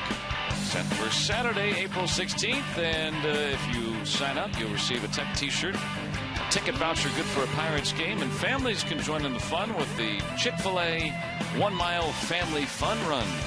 Register today at pirates.com/home run. Maybe they'll be part of the family fun run. 1-0 Phillies. Safety first, got the batting helmet on. Safety's never second. You know that? Exactly. They've got their sun hats on. Keep the sun off. We got a lot of folks living out on the island, ride their bikes around, and I was very happy to see our folks wearing helmets on their bikes out on the island. Yeah, there's a. Don't want to accidentally fall into the Gulf. No. This is Gregory Infante after Brett Oberholzer went 3 scoreless today.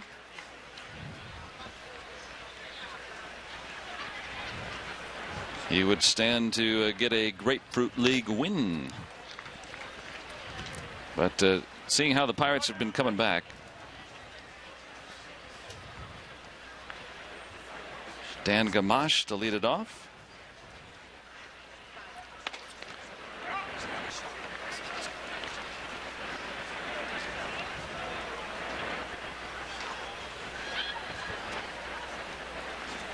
Gamache can play a lot of different positions. He's over at first base, where he has looked very good over there defensively. Versatile infielder. Swung over that back foot slider.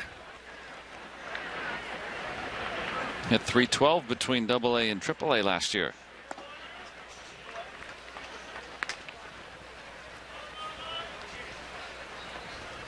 Grew up in Rhode Island.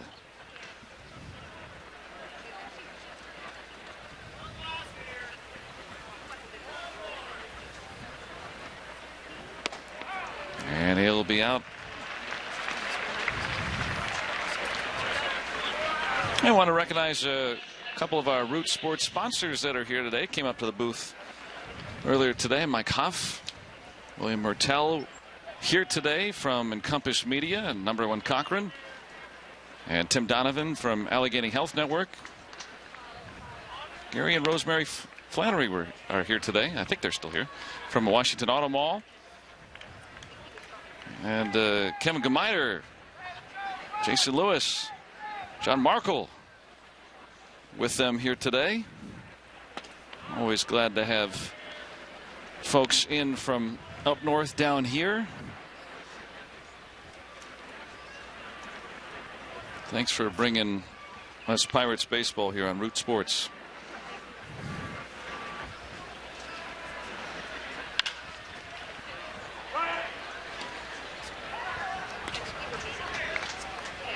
Also, get well wished to a big Pirates fan too. Joel Myrtle never misses a game, and Joel's got us on today, so hope you get well soon, and thanks for always having us aboard. Eddie Easley down on strikes, and Infante with a couple of strikeouts here in the 7th. Yeah, pretty good looking stuff. You want to go first? From Infante. Fastball up to 95. He's throwing a short, sharp, hard slider and a changeup.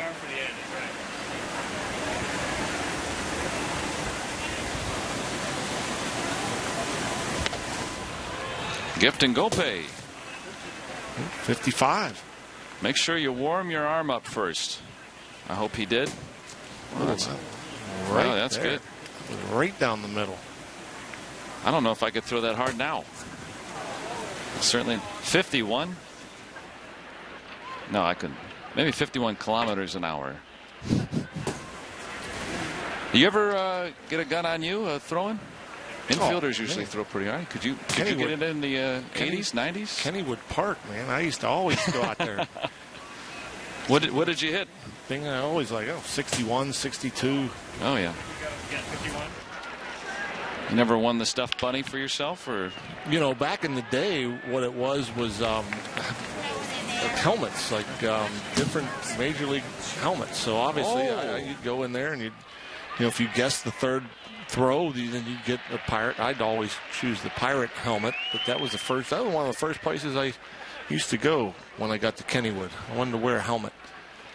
Someone asked me a question. They said, you're new to Pittsburgh, and we've been coming quite a bit, a lot, obviously to visit family and such, but not during the spring and summertime. I've always come in as a visitor. So now that we live in Pittsburgh, they said, what do you want to do now that you're in Pittsburgh? I said, I want to go to Kennywood. Go to Kennywood.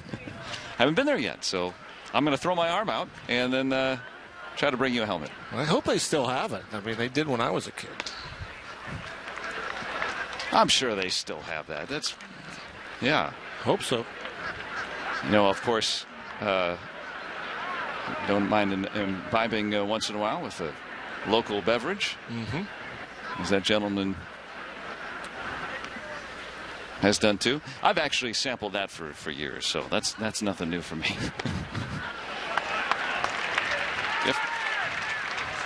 Gift and Gope working a walk.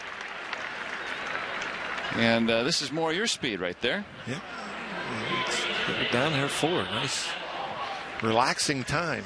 Get in the shade. Take a little nap. That's out on the concourse here at McKechnie Field. Yeah, you can sit back there.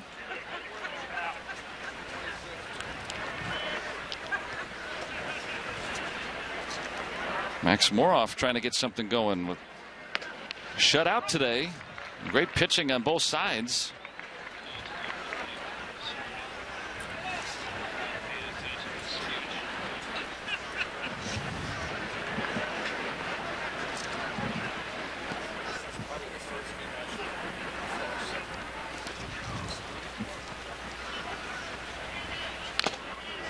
Foul tip by Moroff, who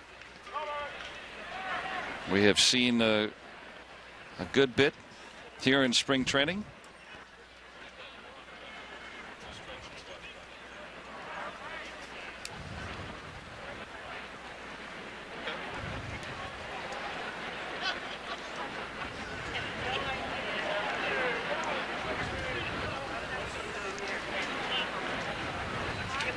And Gope back in time. And a little bit more about Max Moroff, who was an award winner last year. Pretty good stuff. Defensively and offensively. With the curve.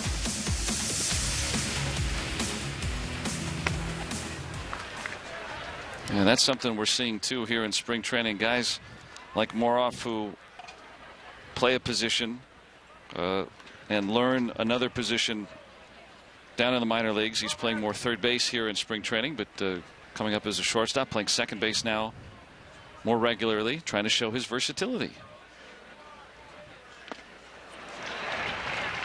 And the Phillies just keep on moving. They've got the Pirates shut out 1-0 here as we go to the 8th.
We're back. The Pirates Spring Training Baseball brought to you by McDonald's. We get a look at Brown and Blast. Those guys are going to be calling the game on TV on Wednesday. Of course, they're doing radio right now. But when they do TV on Wednesday, they're going to be joined by this guy, the voice of the National Hockey League, Mike Doc Emrick, legendarily known for being a Pirates fan. Doc, you called the game the other day on radio. What kind of enthusiasm and excitement do you have to work with those two guys on TV on Wednesday? Well, it'll be a lot of fun, and I bring nothing but bias. I bring no skill or anything else. I just the voice of the fan cheering for the Pirates, and even in preseason, it matters to me whether they win or not. This is a triple tag team. I'm just going to hold the rope and stand in the corner and let Blass and Brown be in the ring working the tag team magic. Doc, it's been many decades you've been broadcasting hockey games. You did work for teams previously before your national work. Doing it for a long time. Are you nervous at all for Wednesday?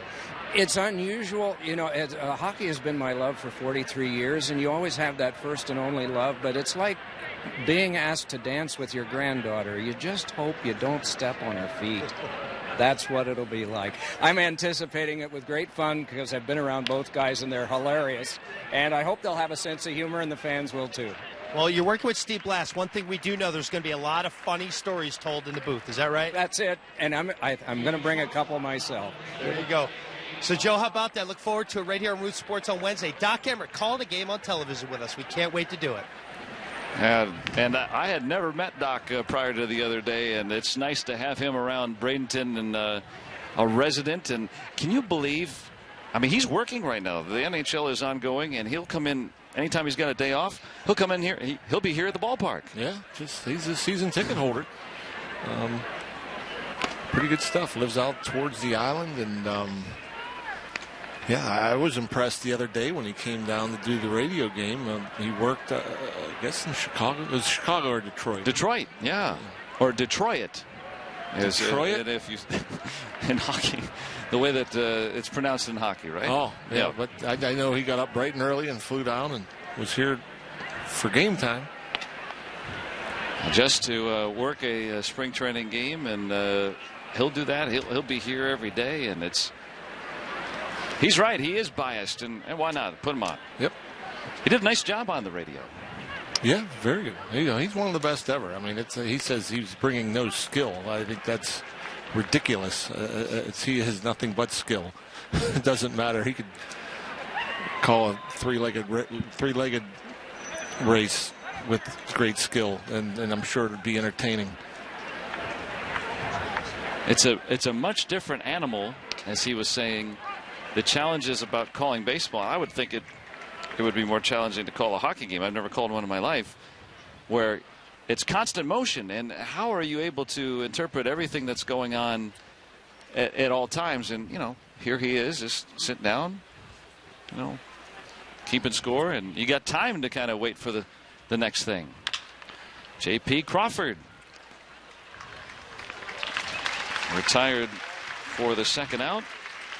Yeah, I think for Doc doing baseball, the toughest thing would be not talking, because there is so much time. Where obviously with hockey, it's nonstop. And you can catch Doc and everybody else on MLB TV Premium.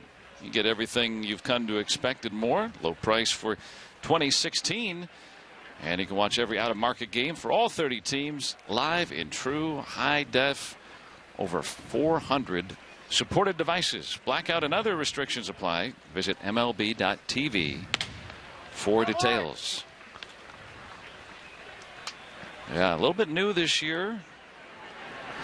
You can purchase an option if you want for just your team, or you can watch the whole league, and it's a little bit cheaper. So always trying to do a little something extra for the fan. This is Taylor Featherston against Jorge Rondon. 6th Bucco pitcher today. 1-0 Phillies. Leadoff double coming around in the 7th. We've seen a lot of good pitching from the Pirates today. Yep, very good stuff. You know, we talk about the wind a lot down here and how it can make a difference in terms of the scoring and the offense, but really this afternoon there hasn't been many hard hit balls by either side, so I don't think the wind has been a factor really either way. Just good pitching, especially from Jeff Locke, who started today. Faced 10 hitters over his 3 scoreless innings. Ray Searage joined us, told us he threw 33 pitches in those 3 innings. And Featherston down on strikes. Rondon registers a 1-2-3 inning. Let's get a run here as we go to the bottom of the 8th.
Is presented by the authority of the Pittsburgh Pirates and may not be reproduced or retransmitted in any form. And the accounts and descriptions of this game may not be disseminated without the express written consent of the Pittsburgh Pirates.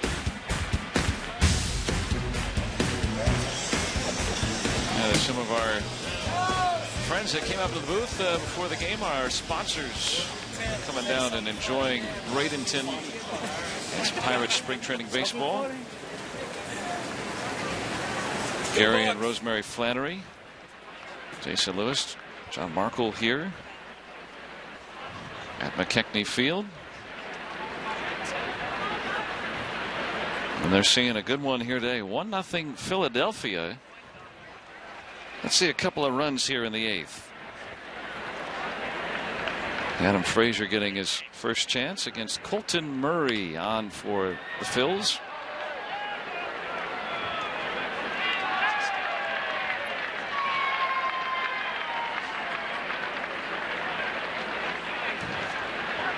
Adam Frazier in there a lot this spring training. Really having a nice year last year in Double-A Altoona. Now you think about, guys that can play in the infield, and he's also played in center field, shortstop. Last year hitting at .324 and getting on base. And as a left-handed batter, a guy who has done well against lefty pitching too. So yet another guy that we could see down the road.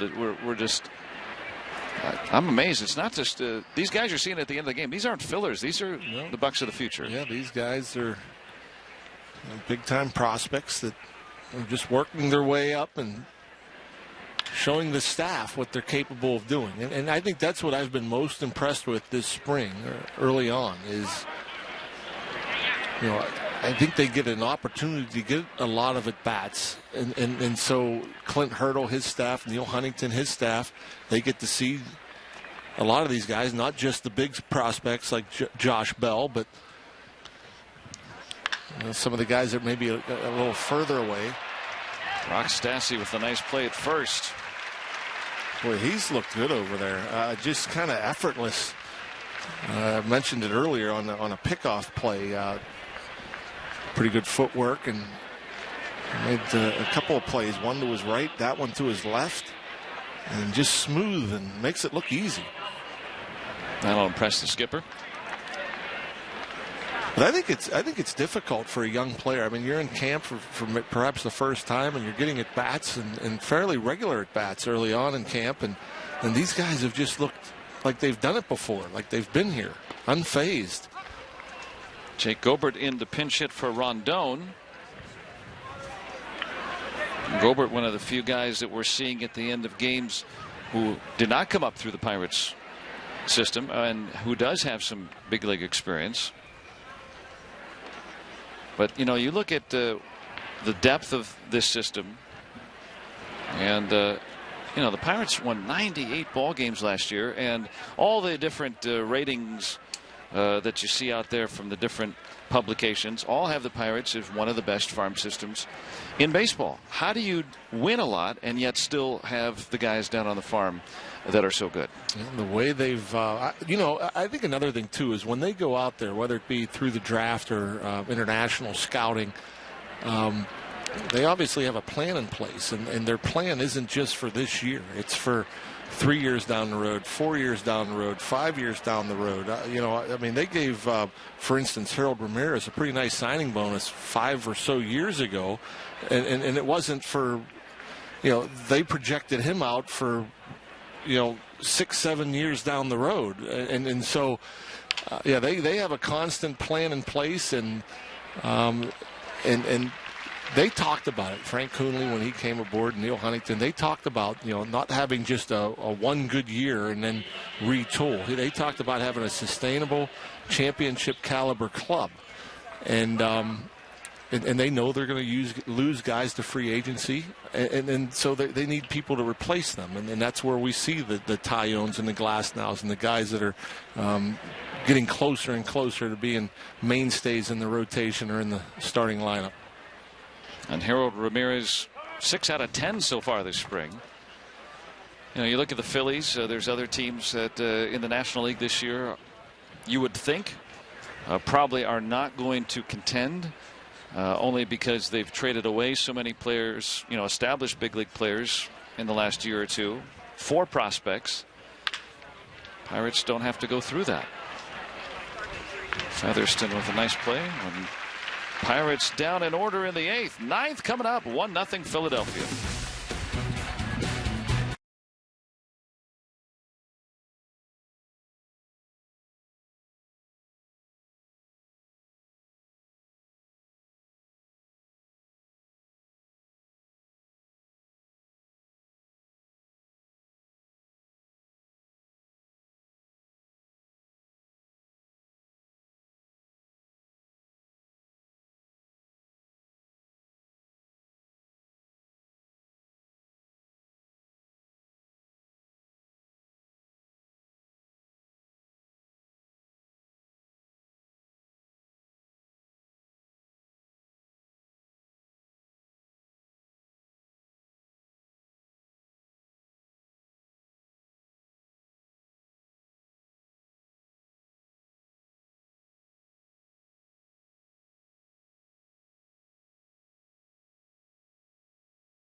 Ninth inning on tap. Phillies 1, Pirates nothing.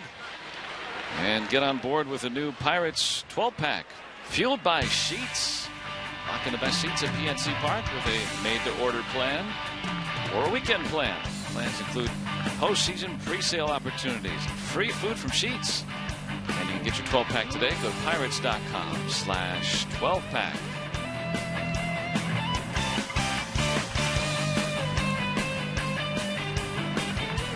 Activity in the Pirate pen, and Jim Fuller coming aboard.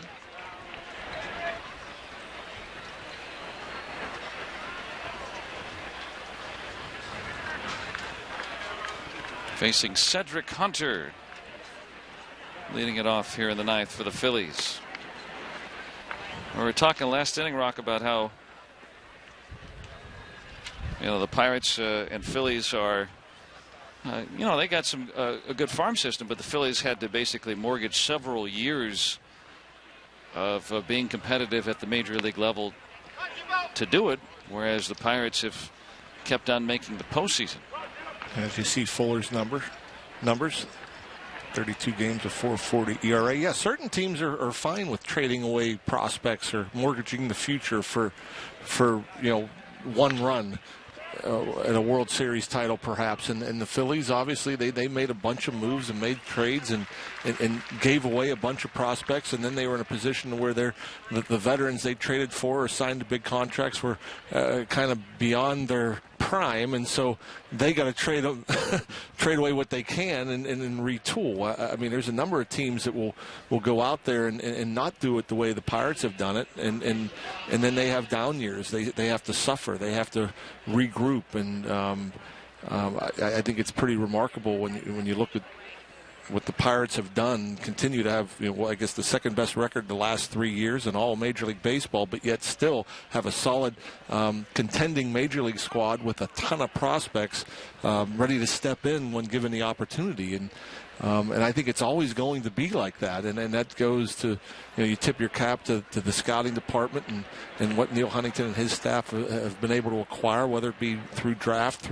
through trade, Latin American signings, or what have you. I think it's pretty remarkable. It's the way I think this team in this market that doesn't have the big bucks to go into the free agency, especially the high-end free agents. You can't afford them, so you have to develop your own and be smart about your trades and transactions. And I don't know if there's been a better organization at doing that than the Pirates. Yeah, it's being successful at both. That's very difficult to do that and sustain that. The Pirates have done that. And you mentioned too about, say, the Phillies signing established stars, that were coming up to be past their prime, to long-term deals. And the Phillies, who, they're in a bigger market. That matters these days in baseball. If you have that, that can hamstring you just as much as, say, trading away a farm system too. Sure. And I'm sure you see it throughout baseball. I think there's a lot of teams out there that will overpay for a free agent to make the big splash, or maybe it's the player they think will get them over the hump, and then they're tied to that player a lot longer than they want to be. Cubs have done that this year, perhaps. And so how often do you see these 6, 7, 8, 10-year deals that work out for the length of the contract? It's very rare that they do work out, and obviously you're putting a large chunk of your payroll into one player that you're not going to always get your full return. Unfortunately, I think at Pittsburgh we're not going to see that happen, and so what you do is you have a strong, deep, talented minor league system to replace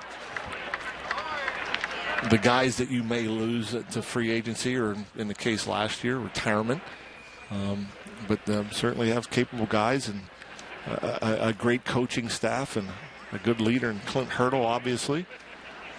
And make the guys that you do have better. That's also another way to improve year after year. Andrew Knapp. And Garcia able to retire it. Last licks for the Bucks, trailing 1-0 as we go to the bottom of the ninth.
Maybe the doc can prescribe some runs. Hey, Pirates Spring Training Baseball presented by McDonald's continues this week as the Pirates hosting the Boston Red Sox here at McKechnie Field on Wednesday. And Greg and Steve will be joined in the booth by that man, our special guest, Doc Emrick. Catch all the action Wednesday starting at 1 right here on Root Sports. And the Pirates down 1-0 with their last chance here. See if he's got a couple of runs written out for us. Stand in toward the end. Friendly rivalry between the Keystone State neighbors, especially this time of year. Yeah. This will be the first time in a while that we haven't made a trip to Philly right before opening day.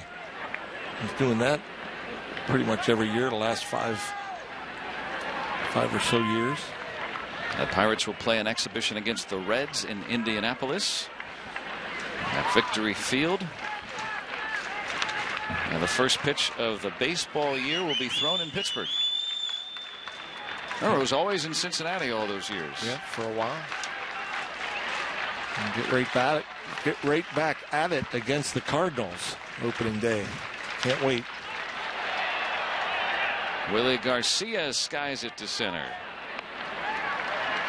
I thought there was no littering. Well, yesterday we had all the gulls, and today now we've got the rappers out in center field. They'll be cleaning it up for everybody, I'm sure.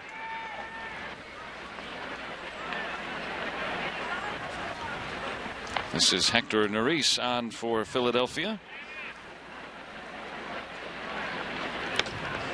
Danny Ortiz bounced out back of the 6th.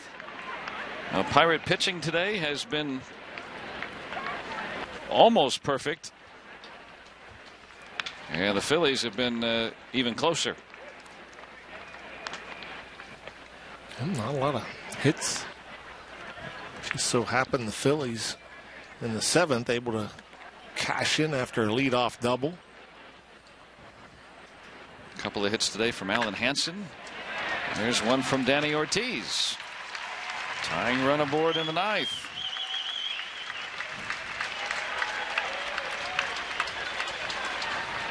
Starling Marte with a pair of singles today.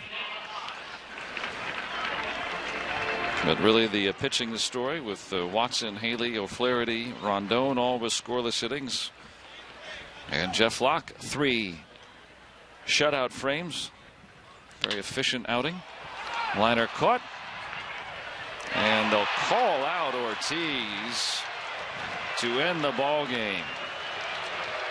Well, no replay in spring training. We get to look at it, though. Yeah, hard hit ball. That's all it takes sometimes is a crossover at first base. And actually, looking at the replay, it looked like may have got him by a couple of inches, but hard to get a whole lot going here this afternoon. But a tidy game. We haven't had many of those. We haven't had many pitching duels this spring, but you like to see it. Usually the pitchers are ahead of the hitters early on. The conditions and all. Sometimes you'll see a game get out of hand like yesterday, but today it was just good pitching. Both sides, great pitching. A tidy 1-0 game. You don't see many of those here down in Florida. And the Phillies, the victors this afternoon. Thanks for watching here today from Bradenton. And the Pirates will try again tomorrow as they will have you again on a Wednesday against the Red Sox here on Root Sports.